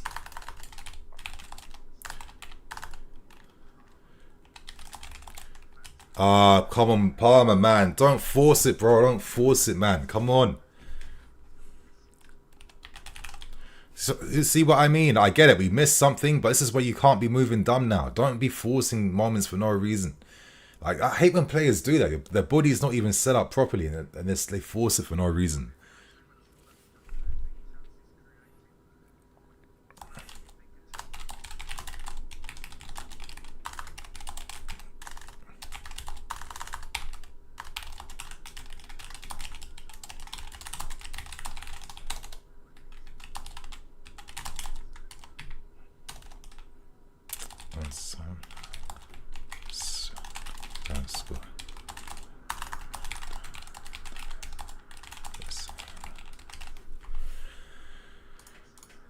Come on, boys, please, please. I mean, again, I'm not going to lie. It's a lot of nice, threatening moments. Like, decent...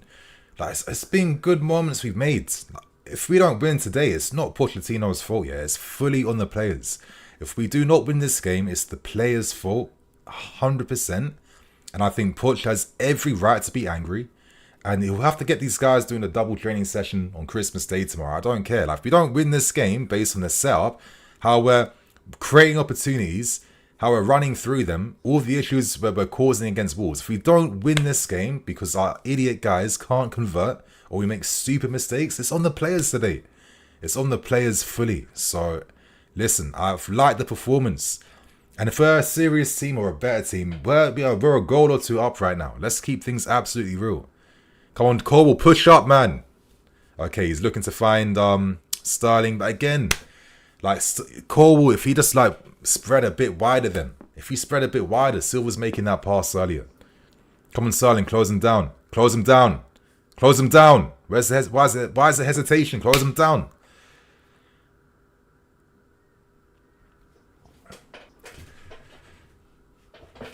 My lords. Like, Wolves have done nothing in this game. Absolute F4 in this game. Come on. That's it, guys. So stay with it. Let's get this goal before the half-time whistle at least. Like, a part of me feels like it will be Nkunku that's needed to turn this game into a win. Yes, Gusto. I've liked Gusto in this game today. I think he's been a super outlet on the right. Broja, can he get there? Okay. Come on. Close the passing angles down. Force them long. He's offside. Offside. Offside. Exactly. Good. That's the positioning I want to see. You know, we force Wolves to have to play long nearly this entire half so far. And it's worked. There's been like 1 or 2 occasions they played in the middle. And that's come from us making mistakes, like giving the ball away easily. So I think tactically, we've really nullified these guys very well. Very, very well in this game so far. And we're letting ourselves down by not leading now. Because this is getting stupid, not going to lie. Like, a whole attack from Sterling to Jackson to Broja. They've all had a moment of responsibility, which they've failed, basically. You know, Jackson's like, he needs to take extra touches before he takes a shot. Broja completely missing his shots. And then Sterling hitting his shots on target. It's not great. Come on, just stick with him, Cole. Oh, Petrovic. Great goalkeeping, Petrovic. Great goalkeeping, Petrovic, bro. He came out from nowhere. He came out from... Look how you read that then. Yes, Petrovic. That's the confidence I want to see. This guy's... He's had to wait 4 or 5 months to get a moment in this game. When I see my keeper making right decisions like this, it gives me more and more confidence in them. So, great play from George then. Very good play. Flipping hell, but you know what? Like, games like this, it makes you realise why we are looking at strikers, you know? When you got 2 young heads like this, listen, it's not like Jackson and Benzema. It's not like Jackson and Broja are like Benzema and Higuain at the same age. Remember? I remember those 2 at Real Madrid. Like, listen, they messed... Oh, Silva. Thank you, Silva. Thank you, Silva. Petrovic as well, too. Do you see what he did then? He doesn't force, he doesn't rush out. He just looks to make himself a bigger presence, to just buy a second bit of space then for a defender to come through. That is great goalkeeping from George. He protects his near post to stop the early shot. And because he does that, Hwang now has to take another second to decide, okay, who can I find now? So, them little details, man. Those little details matter. But I'm not going to lie, this Petrovic guy... I know it's been a nice start to his career. I'm not going to lie. It's been a nice start to his career so far. What happened there?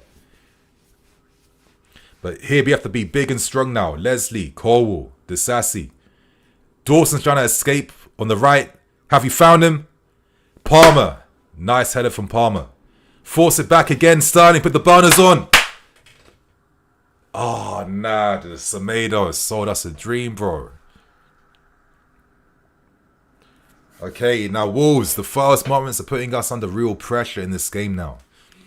I feel like maybe heads have dropped a tiny bit since we missed that moment to make it 1-0. Let's keep it real. I think heads have dropped a little bit now. And I think this is what we mean by the lack of maturity in this team at times, where when things go against us, it really hits us as a team, right? All of a sudden now, Wolves now putting a bit more pressure on. They're pushing more men forward. They're getting a few more set pieces and corners. Oh!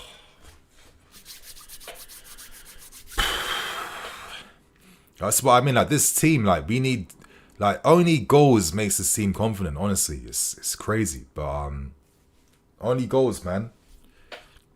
Anyway, Silva pass to Gallagher, takes out his feet, but plays the pass back to Disasi. Disasi to Gusto. I've really liked Gusto in this game. Conor back to the keeper. Okay, back to Disasi. Under pressure now, and another corner we give away. It's still on. Come on, you guys. Stay alert. Stay alert.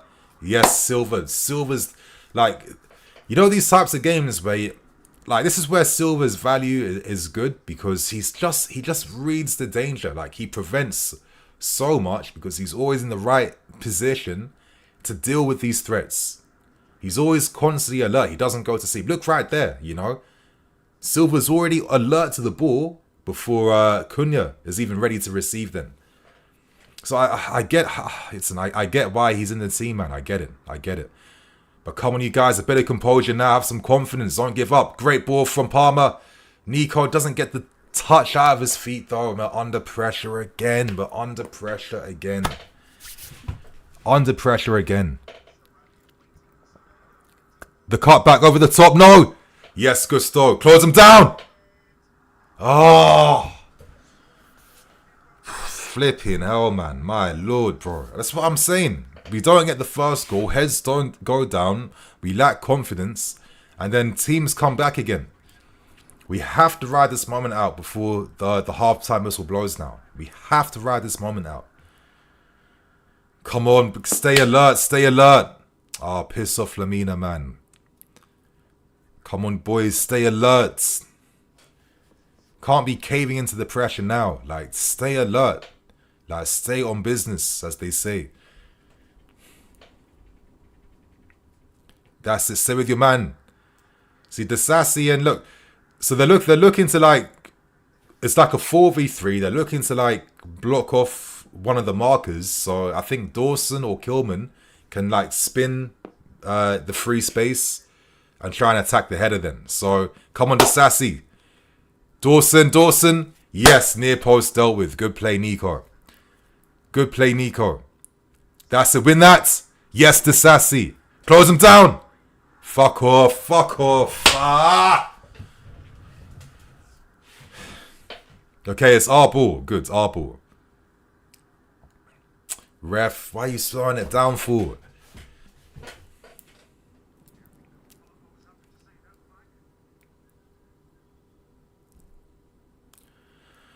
Ah.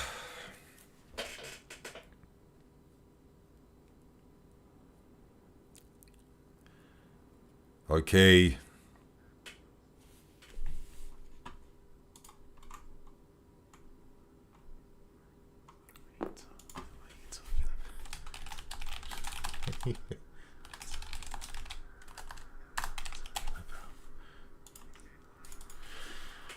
Oh, no, no.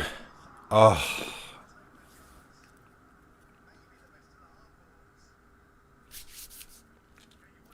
Please, man, just blow the halftime whistle now, honestly. Blow this halftime whistle now, please. Like, this is not making sense. You know?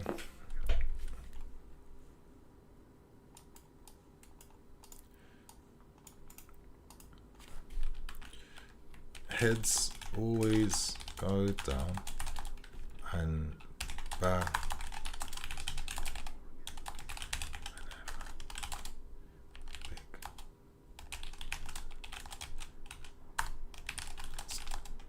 Against us.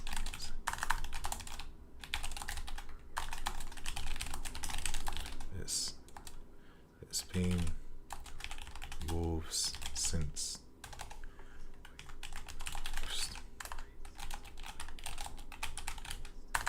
properly now.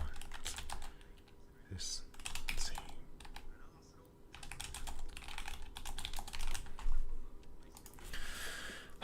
Okay, please, like 2 minutes left, extra time.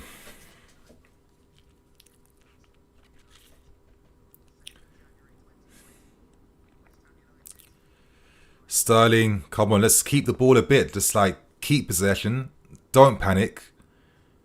Don't force it by playing long non-stop. Okay, good play, Broja. Is that a free kick? Goods.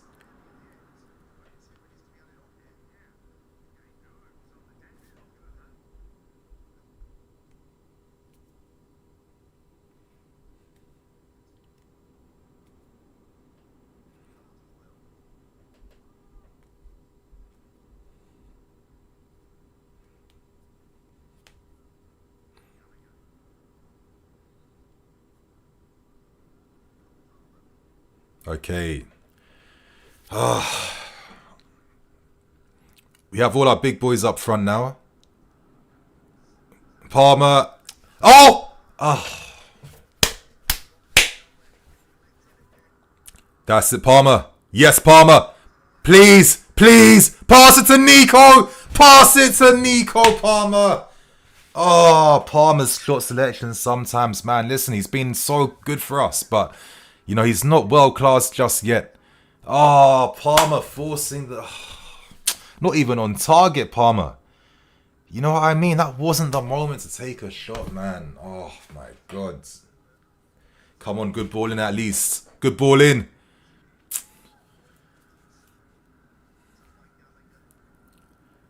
That's it, Silva.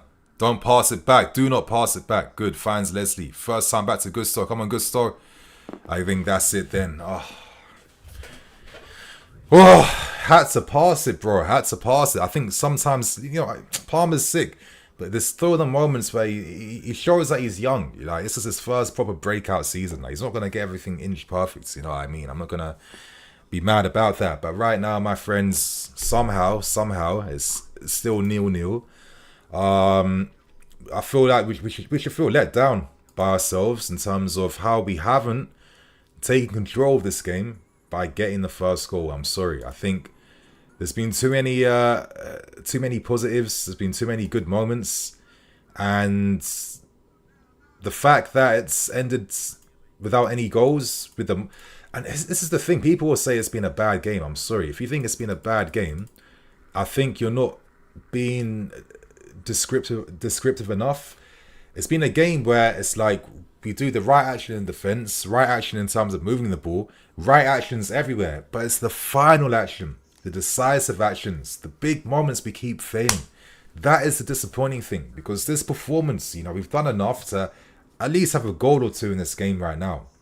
Yeah, we force a lot of great scoring moments where we're not normally getting these moments every game. Like, we see games like this where, bro, we'll go a whole first half without having a shot on goal. You know what I mean? Let's not forget that it's been a lot worse than this offensively. But what has been letting us down time and time again? Final third decisions every single time. Sterling, Jackson, Broja, Palmer, all four of these guys, wrong decisions, wrong time. It's just, it really limits what we can do. I mean, thank God we have Nkunku coming on second half. My God, does this team need him? And I feel sorry for him, because there's going to be so much pressure on Nkunku. He's only now finding himself again. Like, he has to be our saviour instantly now, which is crazy. But I think this game kind of sums up why we are looking to sign another striker.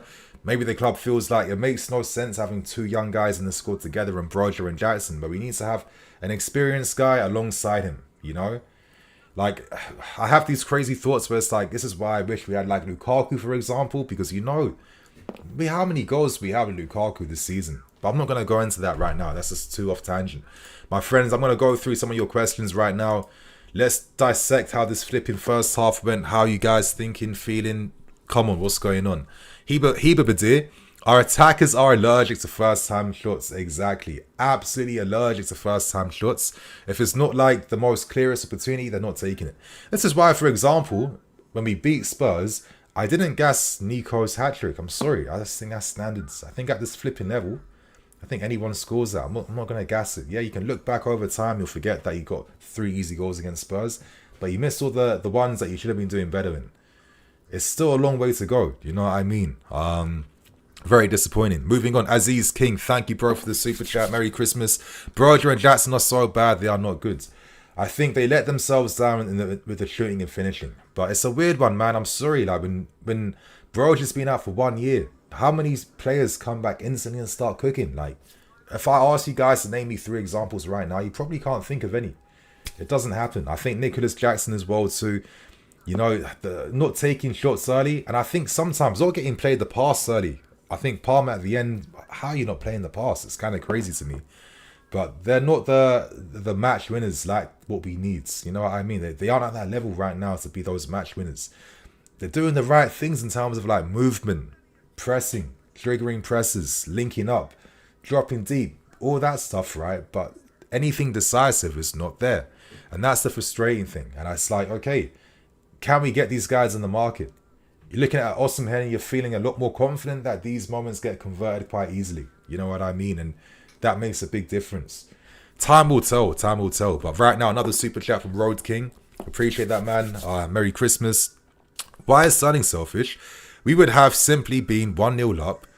He's no hero and never will be. I hear you. I'm going to be devil's advocate just for the sake of conversation. Nothing else. Could Sterling be thinking, listen, like I've watched this half. I've watched Nico and Broja fumble it. Big man thing. I'm going to show these guys how you do it. That's the only explanation I have for why Sterling did that then. I think in that moment, if there was a time to pass the ball, it had to be then, man. It had to be then. If there was a moment to pass the ball, it had to be then. And I'm going to have the replay on. I shouldn't be laughing, but sometimes our scoring woes are so comical and stupid sometimes. That it really is beyond anything I can comprehend. So if I'm being absolutely real, on screen right now, yeah, look. This is the moment. This is the moment we messed up. I'm laughing like I've lost my mind, but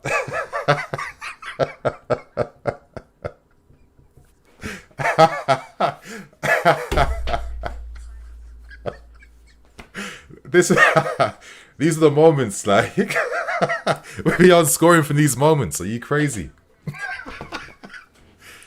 We aren't scoring from these moments. It's like sometimes I think when you're a manager, what can you do, man? Like, like what can you really do?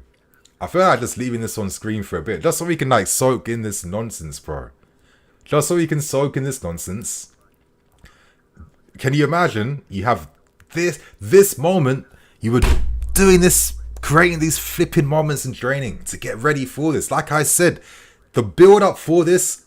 If I had a scorecard, instantly Nicholas Jackson's running at 100 miles an hour because his action is I am closing down this back pass on the goalkeeper because I know I got my boys behind me for the counter press.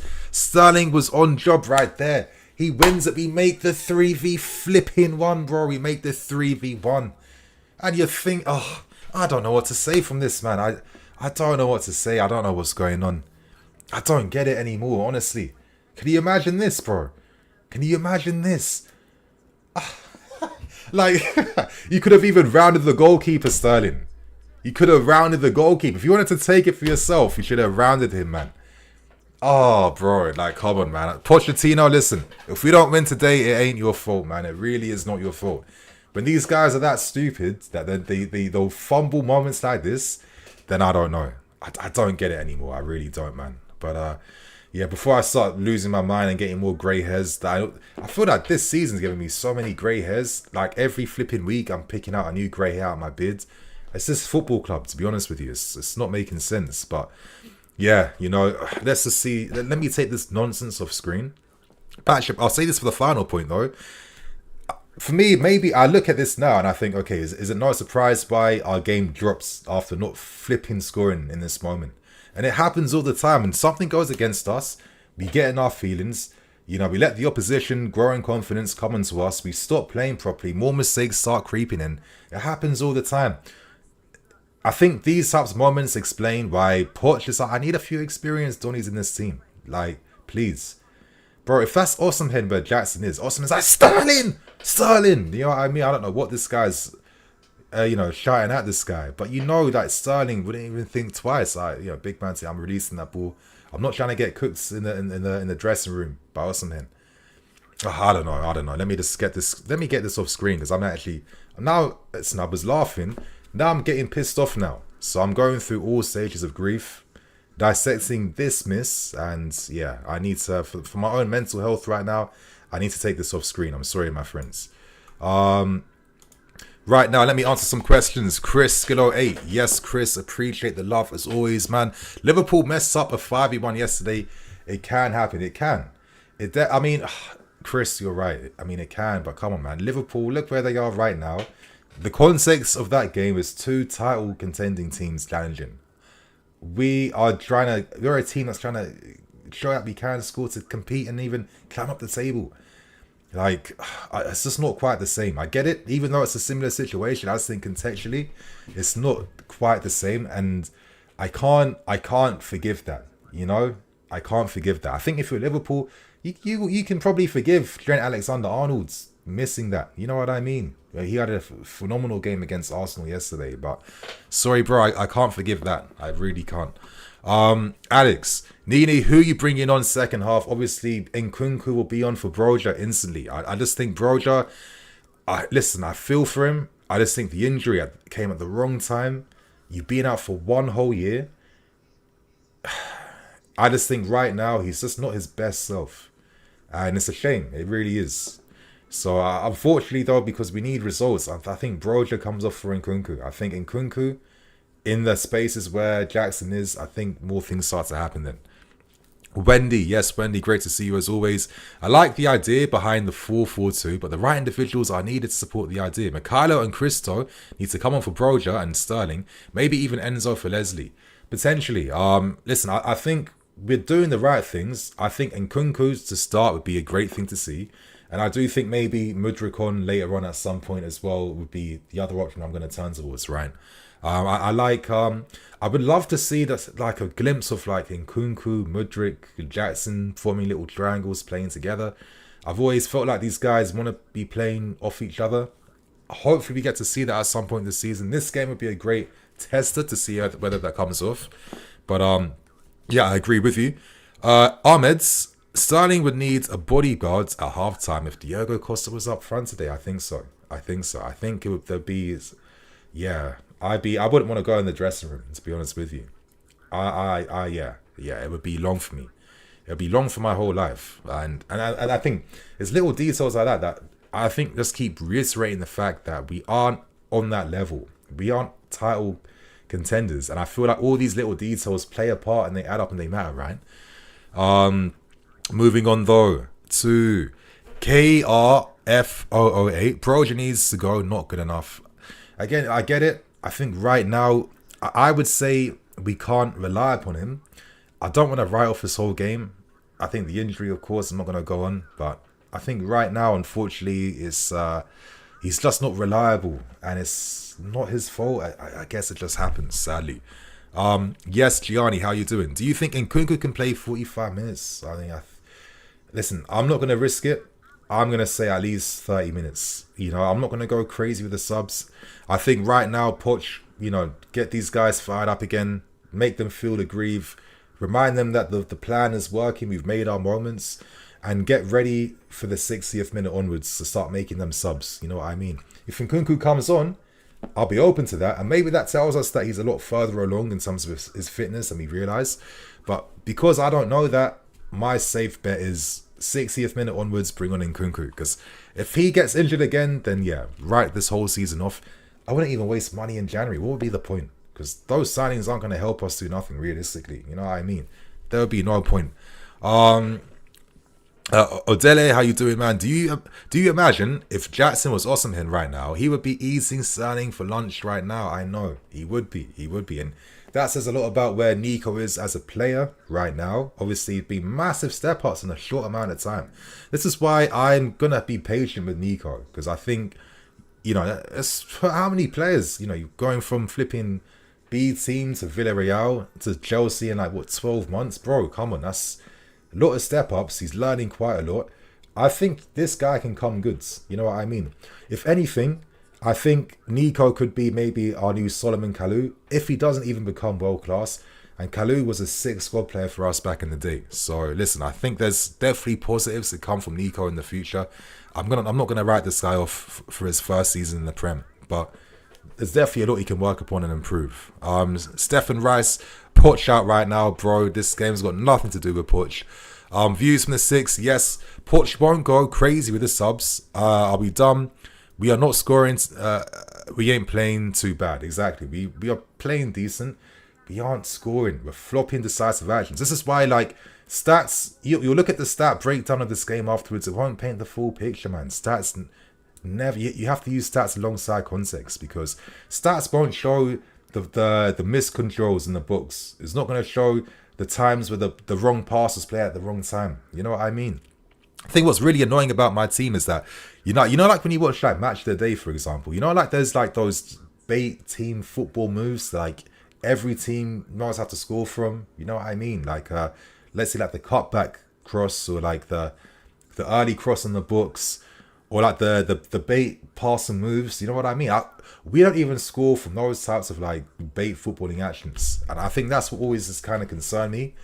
You know, like when you see most teams score goals, they're not playing for like fourth dimensional football to create opportunities. They're really not doing that. And I feel like at times we struggle with the basics. But anyway, it seems like Poch is keeping things. I think this is probably the right way to begin. Get the confidence up in the team. Get them hungry again. Remind them, listen, we was cooking these guys for 30 minutes. You guys didn't play a bad game. You're just being dickheads up front. Yeah, no mistakes second half. Fire these guys up. And if not, we have options to turn to at least. So right now, my friends, let's kickstart the second half. We begin right now. Please, I need this win before Christmas. Otherwise, I'm not going to enjoy tomorrow. I won't enjoy tomorrow, yeah? I won't enjoy it. So please, help us get the win today. Come on, Broja, man. Use your bunda. Use your muscles. Come on. Gusto, yes, Gusto. Bro, like, Gusto, man. Only turned 20 years old. I've seen a lot of right-backs play for us over the years. And I think to show this so young, yeah, I like Malo. I think Malo is clear. Most defeats I know in 2023, 18. That's just shameful. We're witnessing one of the most shameful periods in recent Chelsea history. Hopefully we get out of this. Anyway, Kola escapes the press well. Again, I guess Broja didn't make himself a good enough passing option to receive then. Broja. I'm like looking at his game, and I'm looking at his off the ball movements. Like when I watch football, I try to see. I don't just follow where the ball's going. I try to see like where players are positioned. I try to see where players are moving, the spaces they're entering, how they're reading the game, stuff like that. I'm just noticing that maybe Broja's just like a little bit behind right now. I'm not gonna lie. Oh my lord, what is?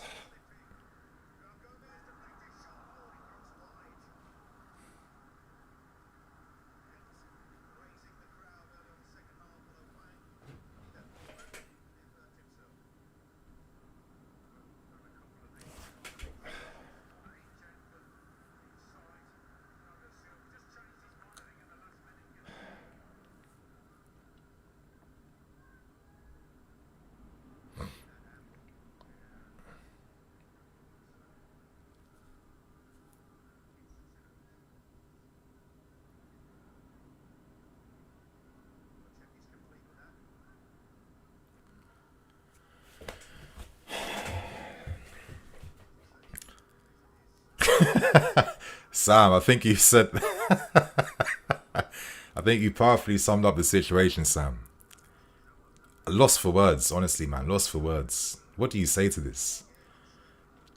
Like at any moment, any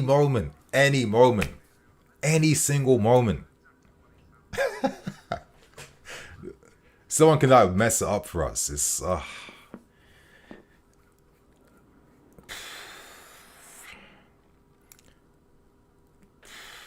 great. I still don't under like Silva, man. It's just mad. He's been playing like he's literally been playing football. Like he's double the age of Gusto. He's been playing football his whole life. Oh my god, Petrovic, fucking hell, Petrovic. What a save, my lord. Wow.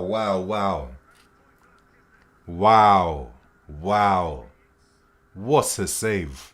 What a player. Oh. All that experience, bro. Silva's been playing for double the amount of years of most of the guys we've signed. Like, and a Shegri can come just like that. You know, the Wolves now putting crosses in the books. Oh my god, bro. This team, bro. This is on Winston Lee and fucking Stewart, bro. This is on Winston Lee and Stewart thinking we're gonna cook with kids. So I don't know. I'm on my knees right now. I'm just making an absolute fool of myself about it.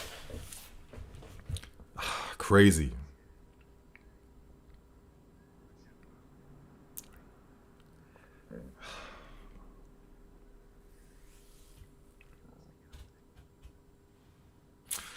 But yeah, George, beautiful save, great goalkeeper. I think he is very good business. Just like clocking, he's only a very small sample size of games, but it's just how he thinks, how he moves, his positioning. You know, the confidence he's playing with, even though he's now just playing. It's like, listen, my moment will come. I'll be ready. And I think he's proving that. I'm not going to lie. Broj outside the boots of Gusto. To Conor. Wolves are picking up the tempo a bit more now. They're pressing us a bit more. Yes, Colwell, good tackle. Keep that in, Palmer. Keep it in. Yes, Palmer. Release that. Release that, Palmer. Come on, boys. Just don't go to sleep. The Sassy find Gusto. He finds Broja. Come on in the first time to... Oh, did you see that run that flipping Jackson made then? Oh, that was it, man. That was it. Conor had to play it back to Nico then. The panic is creeping in. People aren't using their brains again now because we're panicking again. We're panicking again and we're not taking advantage of these moments we're making. Ah, this team, man. It's just like... we just aren't there. We really aren't. Listen, if Poch needs this whole season, I get it. Because we need a whole season, man. I'm sorry. Yeah, but we have to accept that. Listen, there's no top four. We should embrace that. Just accept this is the educational year. So hopefully start playing football properly and getting ready for next season now. Because, come on. Yeah, this is... To go from being in absolute control to now playing like this. From minimal Wolves uplift. Minimal Wolves pressure. This is... It says a lot about the players, and fuck me, that was coming. That was coming. That was coming, wasn't it? That was coming. I'm not even upset. I was expecting something like this to happen, bro. I was expecting something like this to happen, of course. Of course it was bound to come. Of course it was bound to come.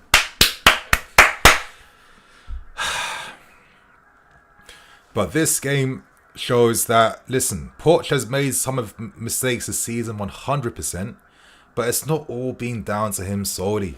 In a game like this, it's also down to the players, yeah?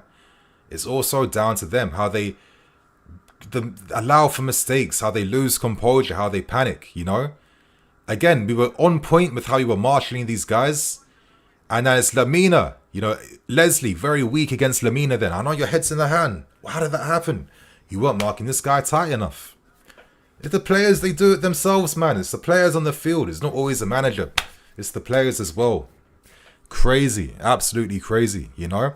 If it was 1-0 up first half and we score, it wouldn't be like this right now. It wouldn't be like this right now.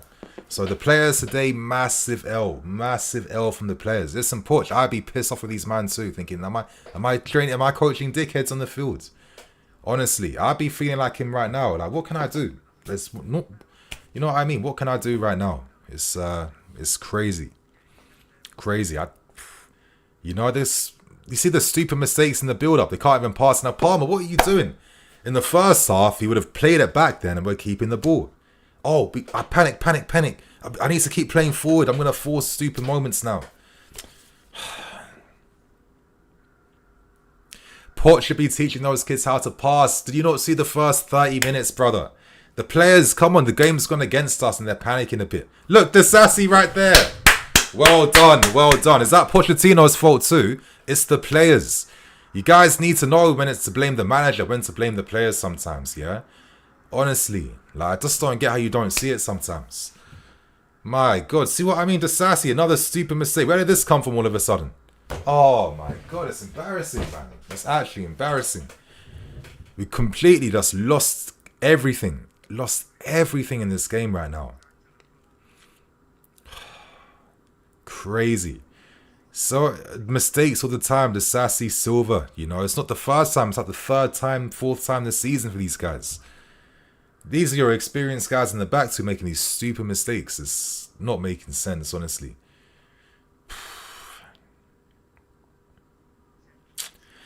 Poch plays the sassy. Yeah, bring on Maatsen. Yeah, exactly. Poch now, you're going to have to start switching things up to get us back in the game. I'm sorry, you know. We're losing this game today. How many points off West Ham Army right now? I think we'll be 8 points off them, right? Are they going to score again now from this set piece? It's been their only outlet this whole game and we ain't dealt with it. So Rabia overhits that then, thank God. But Lamina still has the ball. He's shielding it well off Ugo. Ugo has literally lost him and he's forced a shot. So, fuck, man. Right now, you know, fight. Yeah, but I think we're done, honestly. 5 points off of 9th place Brighton. Nah, I'm sorry. It's yeah, man. This season it's gonna be like another 10th, maybe 9th place finish, 8th place if we're lucky. To be honest with you, it's not gonna happen. I just think, is there any point in us wasting money in January, or should we just wait for the summer now? I don't know. I really don't know.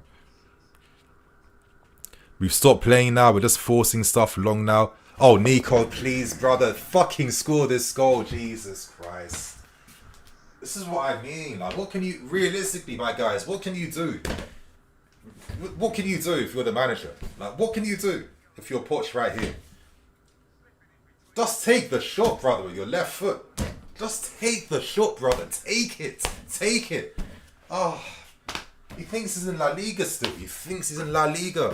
Bro, you're not used to the UK cold right now. You know what I mean? You're not feeling no sun on your neck anymore, man. You're in England. You should know halfway through the season, I take my shots early. I take my shots early.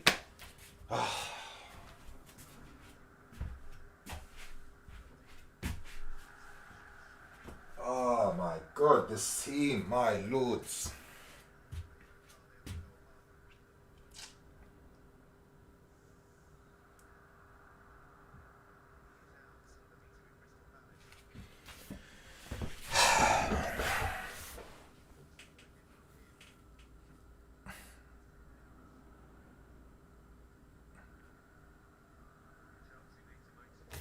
Let me get the fuck. I keep forgetting the stupid scoreline. Sorry. Fuck me, man. Fuck me.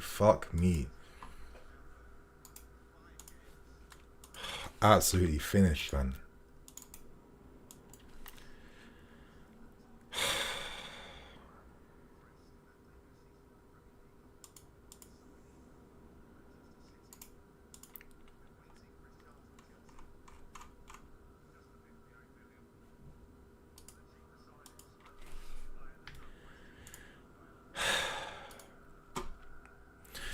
Damn, it felt like maybe this is proof that if Leslie is feeling it already, is this proof that obviously we're just weak in midfield now? Obviously, Leslie just wasn't ready, and I'm going to change the context behind how I see his performance now. He just wasn't ready. I guess all our hopes now rest on Nkunku and Mudryk.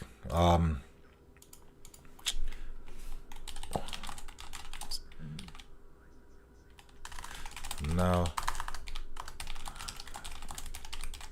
Yeah, get Broger off the fields.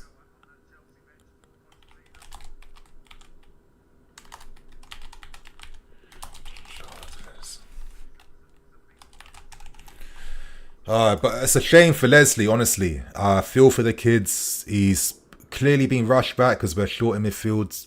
Would Poch even think about using Matos and Co? He probably not. You know what I mean? Like, he's been put under pressure now, and seems like it's another hamstring injury, which means it'll be out for the next few weeks, and it seems the season now is a little bit of a write-off. So, sorry to see that from Leslie. Very unlucky for the kids. Very unlucky for the kids, honestly. Chelsea, you. Thank you, Sameda. Yes, Broja, yeah. He's just not ready yet. I think Broja needs a loan move. Or something. He needs to just play consistently week in, week out. Yeah, my guy ain't ready right now.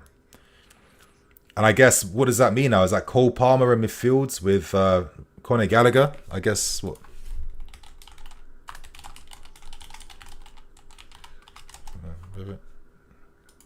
Yeah, it must be, Palmer must be in midfield now. I think, listen, we got to go for it, for God's sake.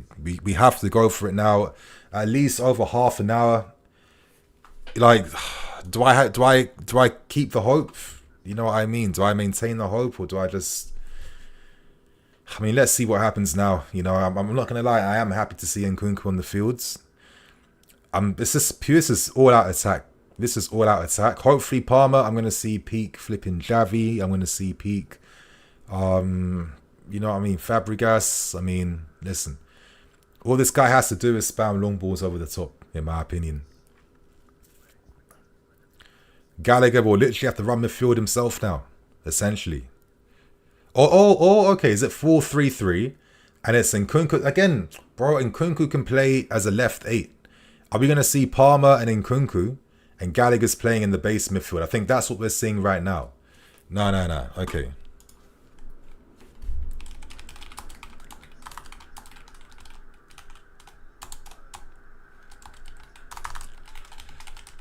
Yeah, that's it. Because Nkunku, man, he's played a lot of his career in midfield.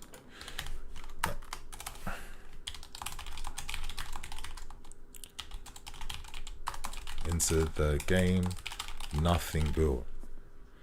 That's it. So 4-3-3, Gallagher in the base, Nkunku left 8, and Palmer right 8. And I think that's probably as bold as Poch can do things right now, to be honest with you. So let's pray for something. Honestly, let's pray for something. Come on, Nico. Carry that ball forward, brother. Oh, nice idea to find Nkunku first time. Raheem Sterling. Penalty. Is that a penalty? Oh, put this bullet in my head right now, please.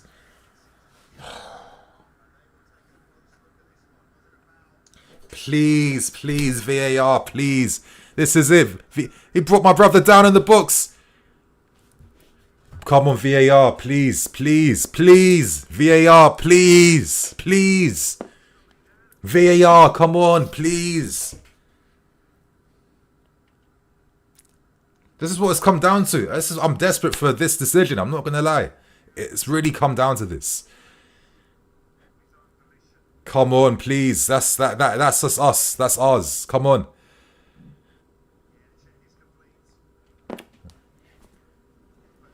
Yes, I know I was being shameless. I know, I was being shameless. Come on. I mean, what else can I do realistically? And Nico gets the yellow cards. Like, is he not even like insulting these guys in Spanish at least? At least, like, why do you think Costa got away with it? Do you think he was shouting at these guys in English? Nah, you're not trying to practice your English against the referee, man. Just speak your Spanish, bro. You know what I mean? Anyway, Firas B, super chats right here. Appreciate that, man. I'm going to get through them in a second. Bear with me. I just want to wait for the ball to go out of play. Nkunku, keep fighting. He loses that. Cole said, Mudryk, say on your man. Mudryk, get tighter, bro. You just came on the field, bro. Come on. Goods. That's it. First time to Mudryk. Oh, shit. And Nkunku cleared. Oh, my God. This is a crazy game. Honestly. Okay, Firas B, thank you, brother, for the super chat. I hope you have a great Christmas, man. We will get a draw, hopefully. But to be honest, Poch is not to blame. In fact, nothing to do with him. He has done everything right. And listen, Firas B, I fully agree. He has. It's the players today, you know. We need to get the context right. Oh, shit. Like, we have to get the context right where it's like, listen, we know that the issue this season is not solely down to one person alone. It's down to the whole group at the moment. And I think today, in the context of this game, it's the players today. Because listen, we made the chances, we broke them down, we did what we had to do, we didn't take advantage. What do you expect? So I fully agree with you. Palmer, don't just hit it for no reason. Don't hit it for no reason. Good play, Palmer.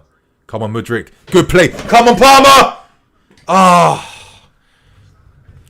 Nkunku! Ah!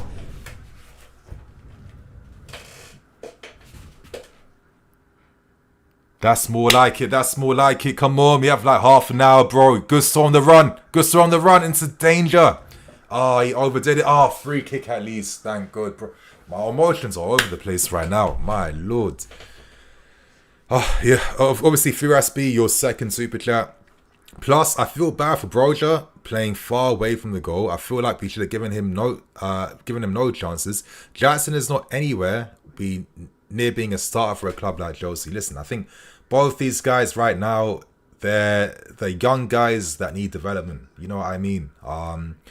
Listen, we've not been blessed with strikers. You know, a lot of times we've signed guys who had a lot more experience. We're supposed to bridge that gap between European sports and title contenders, and it never worked out. I think we've gone down a level now where we're trying to become European contenders again now.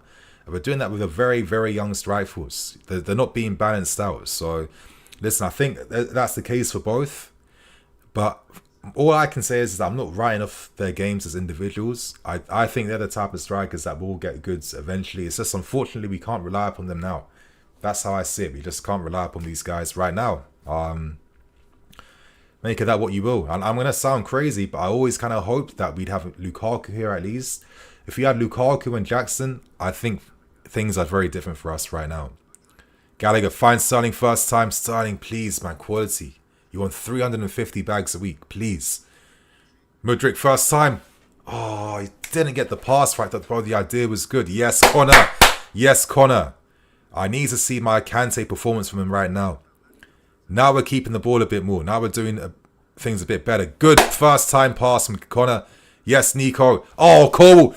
Come on, Nkunku. Oh, should have taken the shot. Sterling! Oh. Oh my God, this game is mad. This game is absolutely mad. This game is absolutely mad. I'm seeing my star guy not hitting it first. I mean, listen, he took it out of his feet. It was a good block in the end. Like I thought he wasted time. He didn't waste time. I'm not. It's not FIFA. It's real life. The touch away and he took the shot first time. Listen, that was a good block by Dawson in that moment. So I'm not gonna complain right there. But that's it. We're increasing the pressure now. We're coming back in the game. Oh, now momentum's going to go now because they're going to be milking this for like 2 minutes. Slow the tempo of the game down and we're going to be out now. But yeah, that was definitely a desperate lunge then from Dawson. So yeah, it's not a surprise that he's kind of felt that a bit, to be honest with you. But we're moving it from left to right. You know what I mean? We're going all out attack right now. We might not ever see this again this season. And hopefully we're seeing early signs of more life coming back. Nkunku, that is so unlucky, man. No goal. He was so close to getting his first goal in the Prem season. That is unlucky. You see what I mean? But we forced two desperate tackles now from Dawson and from Totti right now.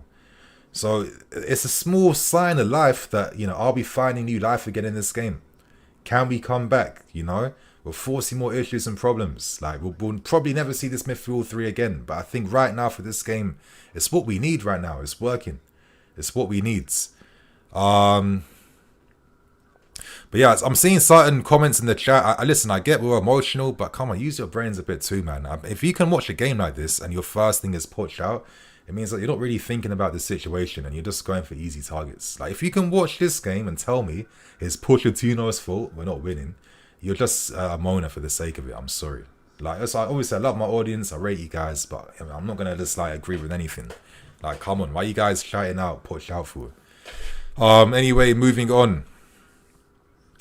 Okay, now Mr. Level Up saying not even Poch out, Academy out. It's the Academy's fault for some reason now. Whatever, man. But yeah, that was to concede that from Lamina as well. Yeah, that was kind of poor still. Anyway, Carlos Sanchez with the super chat. Thank you, man. Appreciate that and have a good Christmas. Not to be but who do you think? But who do we think Knicks will fight? I'm like Nicholas Jackson. Sorry, Matt. Maybe I'm not thinking clearly. I'm not getting the reference right now. Sorry about that. Yeah, I'm not too sure. But anyway, like I'm saying, it seems like Dawson now is coming off. Like, we've literally forced two despo last ditch tackle moments from Wolves in less than 3 minutes apart. Hopefully, as I keep saying, hopefully that's a sign of life to come that, okay, we're out here to win it. There was a moment before when Nkunku, I was hoping, is he going to take the shot and go for a curler? I guess he's not there right now. He's still getting a feel for the game. But if we don't win today, this is going to hurt. Because listen, we've created so many dangerous moments. To not get a result in this game, I think it will really speak about where the team is at themselves to be honest with you. Because yeah, I don't think we should be losing this game because we got pressure from set pieces and corners. I think that is not good enough.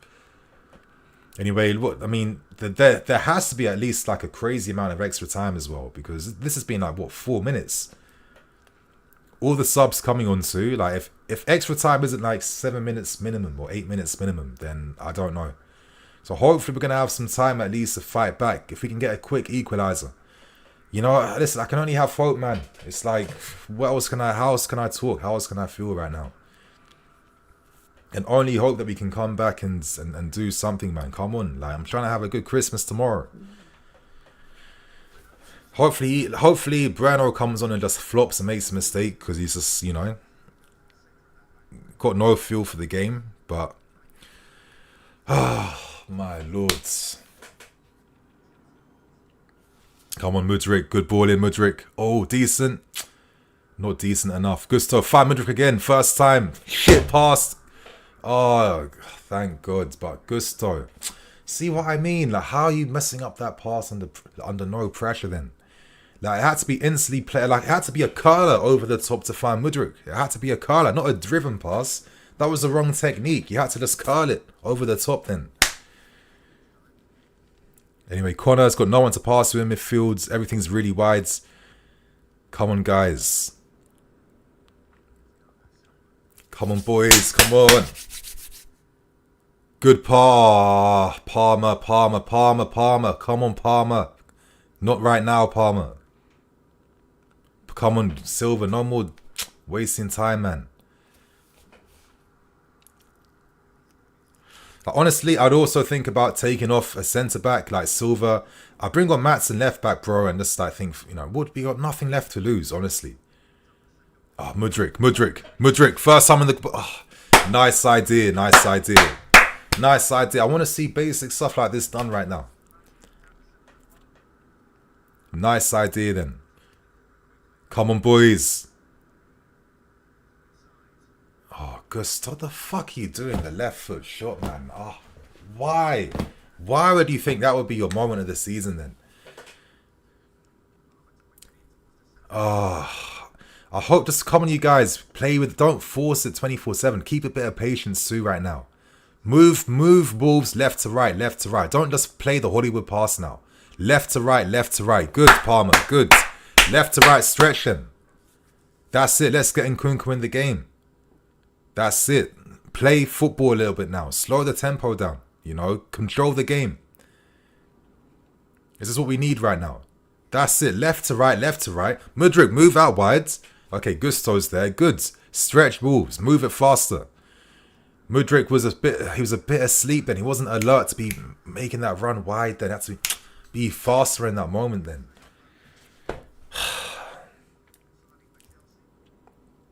But honestly, Poch, man, I don't think Silva needs to end this game. Bro, please, bring on Maatsen left back at least. Move Colwell in the middle. You might as well just do that right now. You know what I mean?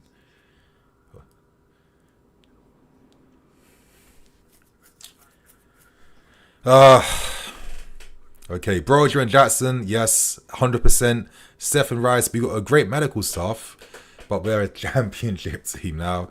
Yeah, Mudryk needed to start. I mean, maybe not. I don't really know. Kwanzaa, Poch is soft like Potter. Any proper coach would be throwing bottles at half time. Okay, cool. But I think, never mind. Colwell, good play, Colwell. Good pass to find Jackson on the left. In behind to Nkunku. Guys inside the box. Cristo.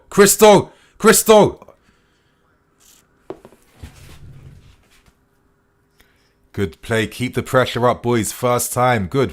Pass it. Running behind Sterling.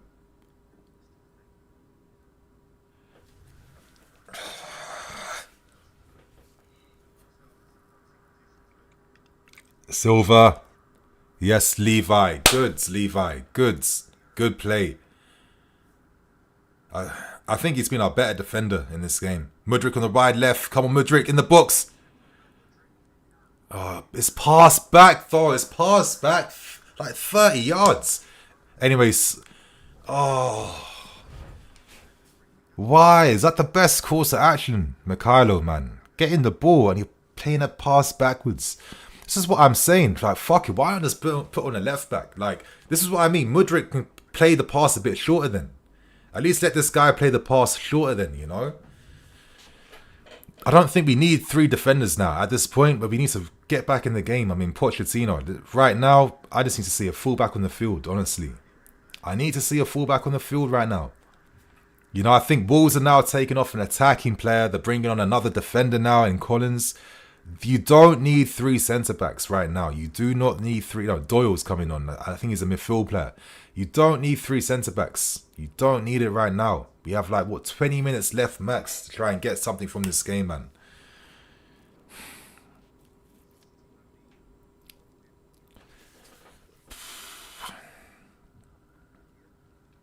Wolves, time wasting. Win that. Oh, Silva. Why not just head it to fucking Petrovic then? Oh, just forcing the pressure, man. Just forcing it. All you had to do, Silva, was pass to Petrovic. Oh.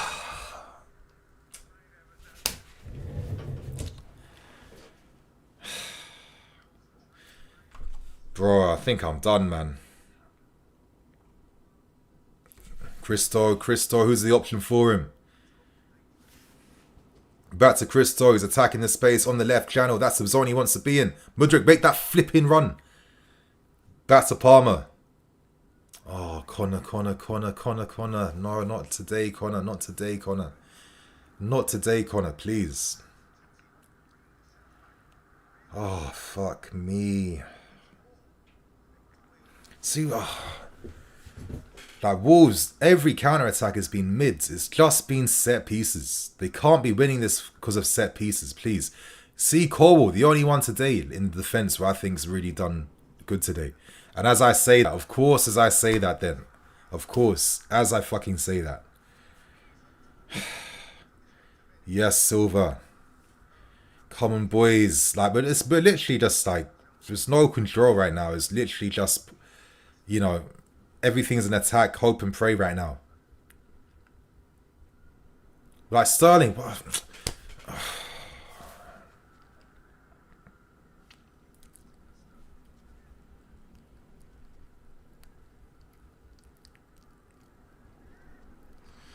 Gusto to no one inside the box then, of course. Just force the cross anyway, though.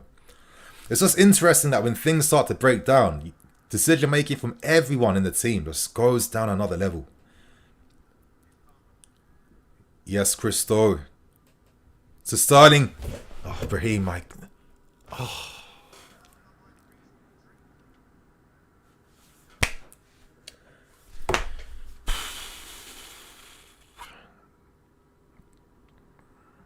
See what I mean? Wolves aren't doing nothing. They're not pressing right now. Push.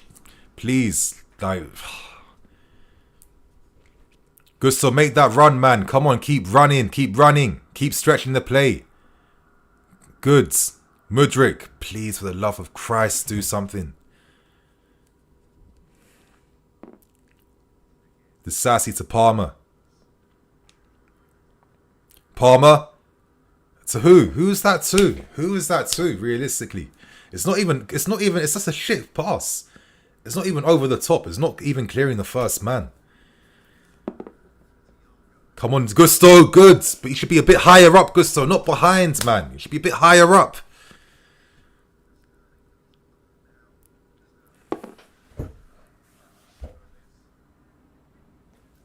Corner. Ah, dangerous ball. See what I mean, Poch, man? Just bring on Matson. Double up on Semedo right now, please. Yes. Oh, of course, man. Of course it was going nowhere. Of course it was going absolutely nowhere.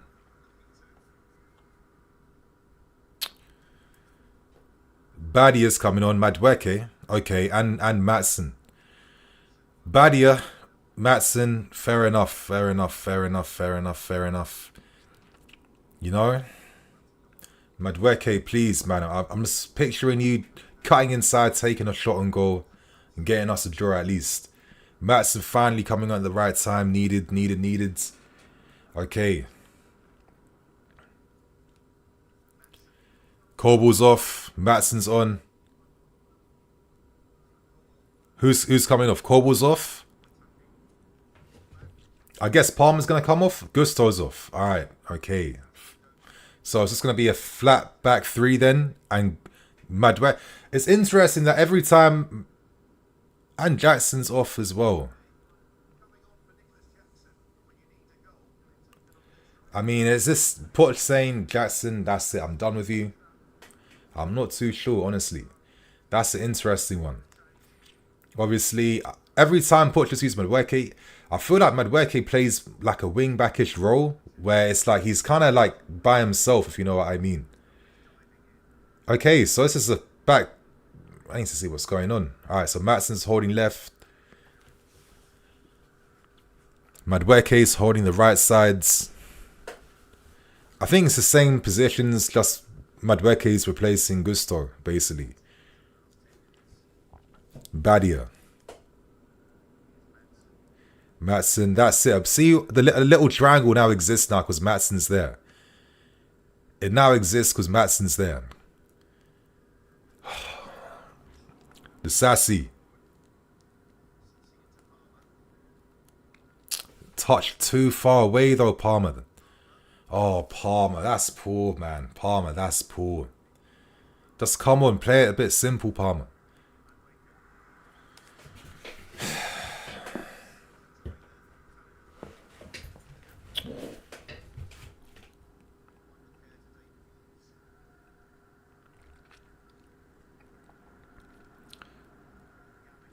Now Disasi's holding right back position.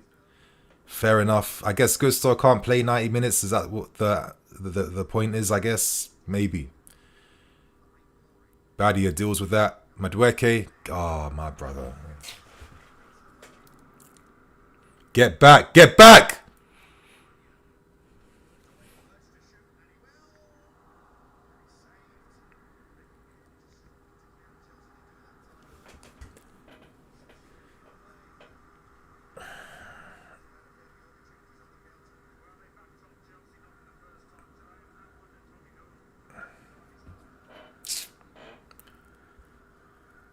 We will go for a goal and most likely concede another. Most likely. Alex, Primini is bagging these shots. Bro, they're making me feel like they're giving me belief that I could do something, which is the crazy thing. And Badia. Guys coming in as subs, Badia. Everyone's got mistakes in their game. No one is no one's immune to mistakes in this whole squad. Let's keep it real. Sometimes when we do this guy's better than this guy than that guy. Bro, they all have mistakes in their game. Every single player on the field. Like, we don't have that guaranteed quality like we used to. Like, I thought that was silver. And now I'm seeing more and more mistakes creeping in now. The infamous Pochettino head down. I've been sick and tired of seeing photos of Pochettino's head down. It's been like this throughout the whole season. Connor, who's getting close to him at least? Nkunku, you won't drop deep. You won't drop deep to be a support for this guy. Matson. Come on, Matson. Just carry that. Make that run, Matson. Good energy. That's it. Make the overlap. Yes, and Mudrik's cutting inside. Good pass to Palmer. Find Madueke, brother. Find him. Madueke. Ah, shit.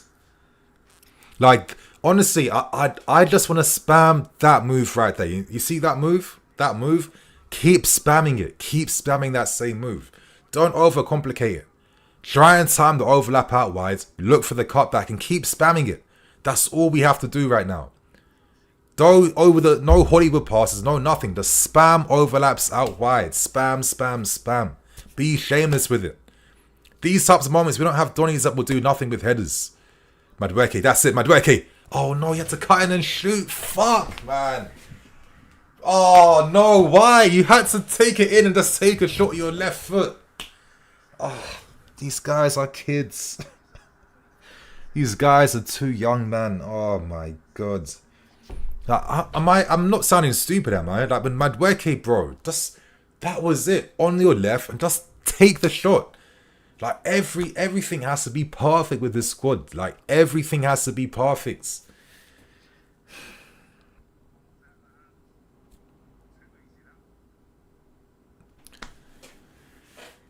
Come on, Mudrik, do something for fuck's sake.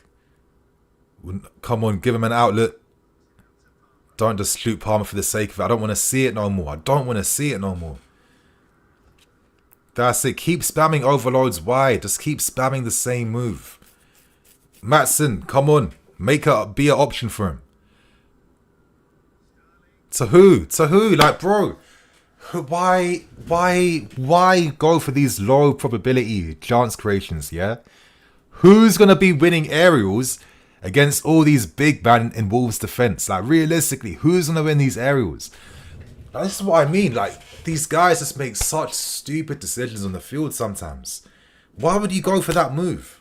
Why would you play balls over the top from these angles when you don't have anyone? We don't have Osman up front, do we? Do we have Victor up front? It's like, I don't want to say stupid, but sometimes I think to myself, maybe the game is that hard. I don't know. Like, just go for the overlap out wides. That's all you got to play for, realistically. You know, guys getting the ball in midfield, playing stupid Hollywood passes. It's not making sense to me. It's not making sense.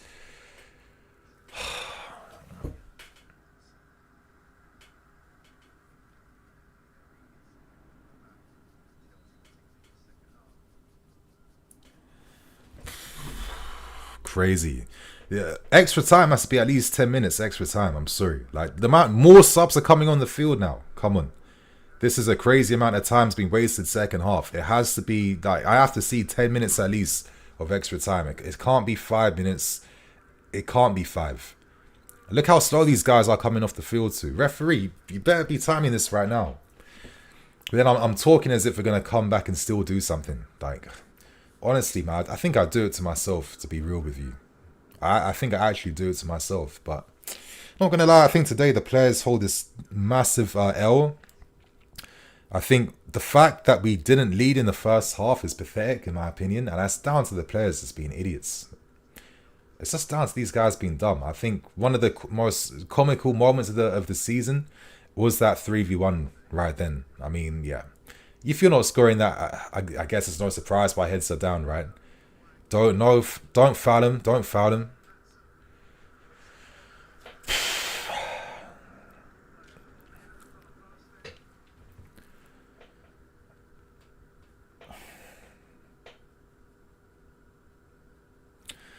Merry Christmas, I guess. Ah, shit, man. Yeah.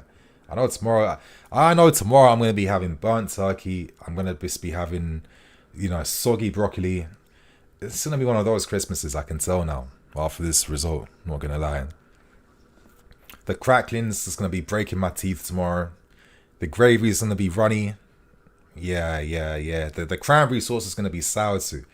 I know what to expect tomorrow now. So thank you, Chelsea FC.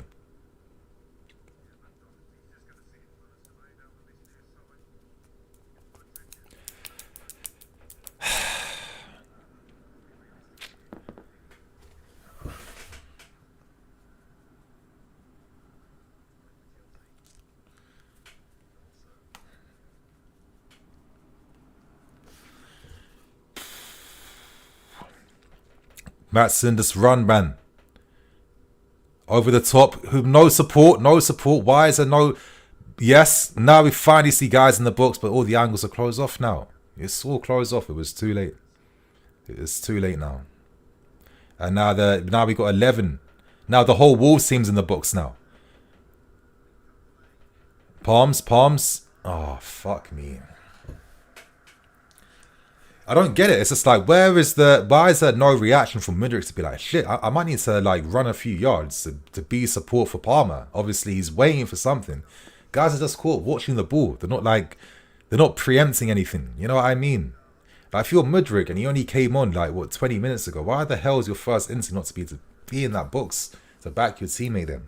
I just feel like there's something weird with this team where, when the game's against us, when we're not playing like this, laboratory football where it's like, listen, the moment the game plan's out the door, we're us all over the fucking place, to be fair with you. We're just absolutely finished. You see the lack of team awareness, you see the lack of team chemistry, cohesion. Like that one move we made to Madueke then, I've not seen that for the past 5-10 minutes since. You know what I mean? These guys are just all over the place when things go against us. You can't do anything. If you're a team like this, where once things go down, once plan A's out the door, there's no plan B, there's no plan C. Yeah, I don't know. Sometimes that's the issue of us having a team of technical players that only know ball to ground, because, if these guys don't have telepathic understanding for each other's game, I mean, my God, it just looks pretty pathetic, to be honest. And it looks worse now that we've replaced everyone we said was bad for a whole new team, and now they seem to be worse than the team we had before. It's crazy. It really is. Madueke, brother, please. I would just be playing I'll be on a solo team right now. I'm just seeing left-footed crosses. Fair enough. Come on, don't cross it in the box. Come on, please.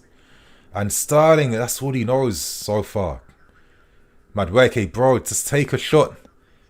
See what I mean? We don't have a team that's going to do nothing with that.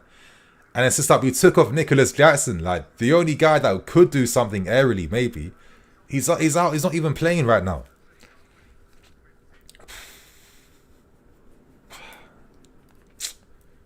Crazy, man. Alex, never forget those who disrespect a Roman for Clown Lake's Epstein model. Jesus Christ, that's a very dark message. We're not gonna call it the Epstein model, please. I'm sorry, we're not gonna call it that. Let's not take it there. But yeah, I'm not gonna lie. Also, too, I'm sorry. Listen, I respect Roman and that, but come on, man. He wasn't perfect himself. No one is really. Come on, Matson. Why are you inverted for?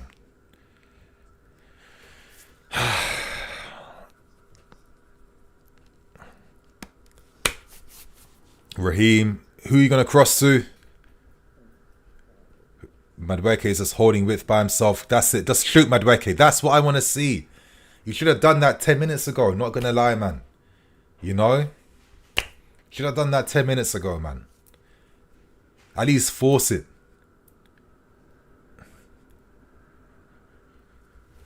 Haven't tested the keeper since, you know? Since those two little last-ditch tackles where Dawson went off. We've not forced one save in the keeper since. Not forced one, like, crazy defensive action from Wolves. Not forced nothing, bro. Not forced absolute F all. Crazy. It's crazy. It's absolutely mad.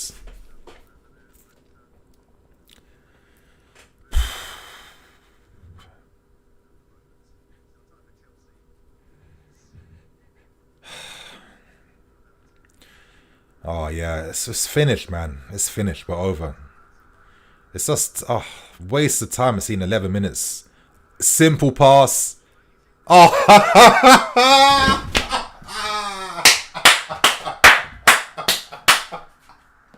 oh my god. Honestly, bro, is there any point even finishing this stream realistically, man? Is there any point finishing this stream realistically? I don't know, honestly. Is there any point? Fuck me. Fuck me, man. Merry Christmas, everyone. Merry Christmas. Merry fucking Christmas, man. Honestly. Yeah, it's over, bro. This is crazy. I think this game sums up how shit we are from every single capacity in this whole club. From the directors who bought a whole new team overnight, to the manager, to the players. Bro, this is... Failure like this is everyone's fault, yeah. Every single person's fault. Badia, man. You see why I say it's so stupid when people want to start doing divides. This guy's better than this guy. They're all the same. They're all the same. Acting like Badia hasn't been making mistakes since he's been playing for us. I mean, come on. It's mistakes everywhere. No, nothing. No plan B. They're useless, bro. Useless. Easy win for Wolves. Easy win, man. But we're becoming like Spurs now, honestly. You know? It doesn't take much to beat us right now. It really doesn't. It's just... Honestly, these times I just think to myself, why do I dedicate most of my life to this game? To get what in return? You know, it's like a lottery ticket, really. You know, the last time we lifted the title was 16, 17. It's going to be nearly 10 years, and I probably won't even see a title lifted within that time, realistically. This project's going to need at least another... It's going to need another 1 year just to get these dickheads playing properly. Then it's going to take another 2 years just to even potentially even be ready to mount a title challenge. And by then, your Cities, your Newcastles, your Arsenals, your Villas, the Liverpools, they're going to be even clearer. So, yeah, it's over, man. I think it's done. This is on every single person, you know. If you want to say Poch out, listen, for guys saying Poch out, you have to add a few other names, yeah. Don't just stick it on Poch. It's not his fault only. It's not only Poch. Add a few more names to your out list, yeah. Add a few more names to your out list. Add a few more names, please. Don't be lazy now. You know, I know it's been a lazy performance, but don't be lazy with the analysis now. It's not just one man you have to say out towards, yeah. Got some questions. Chris Gallagher, the players lost the game in the first half. They did. Once we missed that moment, we've been shit since, man. We've been awful since. Kenneth, tell me 3 big changes you want to see at our club. Fuck, that's asking a lot for me right now. It's 3 big changes, man. I think it could be a bit more than that, to be honest with you. I don't know where to even begin. Honestly, I don't even know where to begin with that question. Nkunku, listen, I'm not going to lie, I was getting ready to turn this stream off, I'll be honest with you. It's worth seeing Nkunku score. You see Nkunku, one moment from Nkunku, 1 goal. 1 moment from Nkunku, 1 goal. Look, the smallest guy in the books. Look how he just finds that space for himself. Look at the death header. That's a world-class player right there, Nkunku. You know what I mean? So he's barely even played, but he knows how to put the ball in the back of the net. That's what I mean. And that's the only positive. Listen, That's like a stocking gift for tomorrow, basically. That Nkunku goal right there. Nkunku, it's nice to see Nkunku score. It's nice to see Nkunku score, I'm sorry. I think for one change, we definitely have to focus around this guy. Number 2, it seems a striker is needed. Nkunku can't do this by himself. He cannot do this by himself. And I think for the third big change, honestly, I really don't know. I think there's something in this team. Is there? I mean, we've got too much talent, right, to think they're that bad. I think Pochettino needs to embrace how he started the game. I know it fell apart because the players didn't take responsibility. But how we played, I felt a lot of hope. And the players let him down in that moment. Maintain that. That's how this team has to play more often. Now, what a pass from Palmer. The first good ball I've seen from Palmer in 30 minutes. Come on, Sterling. Play it. What are you doing? Oh, Sterling. See what I mean? This is your experienced guy, your big money guy. Your guy you're relying upon to be bringing your Nkunku moments, right? What does he do? He kills the game out wide and he puts in the worst ball you've ever seen. Yes, update score. Thank you, brother. But listen, I'm glad to see Nkunku score at least, man. At least, listen. It's something to take at least. Shit, let me get this embarrassing moment off the screen. Can we come back to get a draw? I mean, honestly, I don't know. I have no idea.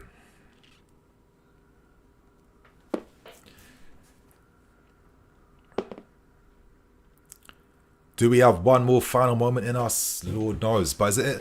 But like I kept saying, the cross comes from the right hand side. How have we not been spamming the flanks left, right, and center? That's all we should be doing. How quickly can I get the ball wide? You know what I mean? Palmer, quick. Someone look to make the run out wide now. That's it, corner. Good pass to find Mudryk. Matson's making the run. That's what I want to see. Come on, Mudryk. Come on, Mikhailo, for God's sake. Now, quick to Noni. Don't even pass to Desassi. First time to Noni, man. Oh, that's not a penalty, man. Man, when Sterling's your star, boys, what is it saying? Fuck me.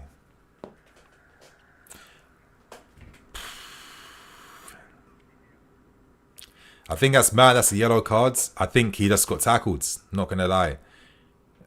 He just got tackled. How is that a yellow card? I mean, he deserves a yellow card for his performance today. I'll be honest with you. I think he deserves a yellow card for that. So listen, he has to hold that yellow. I don't even care. But not gonna lie, I'm seeing that replay again. It seemed like it was just. Yeah, I think. Oh, okay. Maybe that's a good thing. Sterling's not going to be about versus Palace. He has a few days to think about that miss in the first half. I'm actually okay not seeing Sterling play. I'm actually good. It's actually good he got a yellow card, to be fair. That's it. Silva will stay on the field till time's ends. Come on, Noni. Come on, Noni. Noni. Yes, Noni. Fucking hell, ref. Come on. Ref. Okay, I got a super chat right here. Raz JD. Yes, Raz. And obviously it was nice talking to you in the Corner show, bro. I'm going to have the Corner show later tonight. It might be a bit later because I need to eat something after the review. But you guys, if you want to talk about this game again, make sure you stay tuned again. Raz, I knew Jackson didn't have a left foot, but come on. Always forces it onto his left. It takes a year to fully come back from an ACL usually, so I don't know about Broja. You're right, it does take a full year. Can't be expecting much. I think Jackson, maybe it's going to take him a lot longer to get used to life in the Premier League. The fact that he's still taking extra touches to take shots is a bit mad. I'll be honest with you. Oh, fuck me, man. Is this what it's come down to? Just forcing a cross in the books. It's like a bipolar reaction to trying to come back in the game. Like, sometimes we do things okay, and then, like, after, like, we make a good opportunity, then we'll start spamming silly crosses in the box for no reason. Or Hollywood passes or nonsense like that. It's like, yeah, this team's all over the place, man, honestly. Yeah. Dusted, absolutely dusted.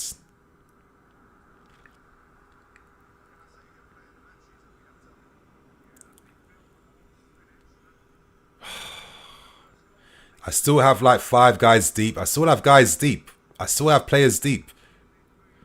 Oh my god. After all that time Matson had on the ball. They've given up. No one's running in the books. No one's even committing right now. It's just everyone's given up. Look, everyone's given up. Who's on the lines? Who's on the fucking Wolves' defensive lines? What players are there right now in advanced positions? Absolutely no one. They've given up already now. You got guys behind the ball. You're trying to get back in the game and you've got all your team behind the ball. How does that make sense? How does that make sense? I'm done with football. I know. Honestly, I'm done. Bro, this is what I have to cover on a weekly basis too. You don't know how hard it gets. Ah, nice one, Silver. That's it. Yes. Oh, of course, he doesn't even win the tackle. Yeah, we're done, man. Mudryk, can he just put the burners on? No, he can't, man, because it's not the Ukrainian league, of course. Looking like a speed demon in that league, and game's over. Another easy win for the opposition. We're absolutely shits. We're finished. The players, my God, you let the team down today. Your awful decision making. That first half, yeah, we got cursed from that moment onwards. Right now on the table, we're cooked, bro. We're cooked in the table right now. We're 5 points off 9th place. We're 5 points off 9th. Can you see us winning two games on the bounce? 2 games on the bounce at any point this season? Absolutely not. We're finished. And yeah, this is not just Poch, it's the players today, and maybe the fucking directors. As I always said, you just allow strangers, and these weren't even the first choice sporting directors we went for. They were down the list, weren't they? What about all your other names like Mitchell and flipping Freund as well too, was looked at from Salzburg, and then what's his name as well too, Edwards as well from Liverpool. We got 4th, 5th choice directors to come in and said, here, have the keys and have fun with our club with an unlimited budget. And this is the best they could do for us. So, listen, yeah, I need to do this review quickly. It's an absolute shambles. It's an absolute disgraceful period right now. And yeah, listen, if you're just saying Poch out, don't be lazy, man. Add a few more names to your out list. So yeah, you guys, thank you to everyone who showed love today, watching me, hearing my rants and my annoying voice. Thank you for all the super chats, all the comments. And I hope you guys can have a good Christmas if you celebrate that. And if you don't, I hope you just have a good week in general, my friends. So I'll see you guys.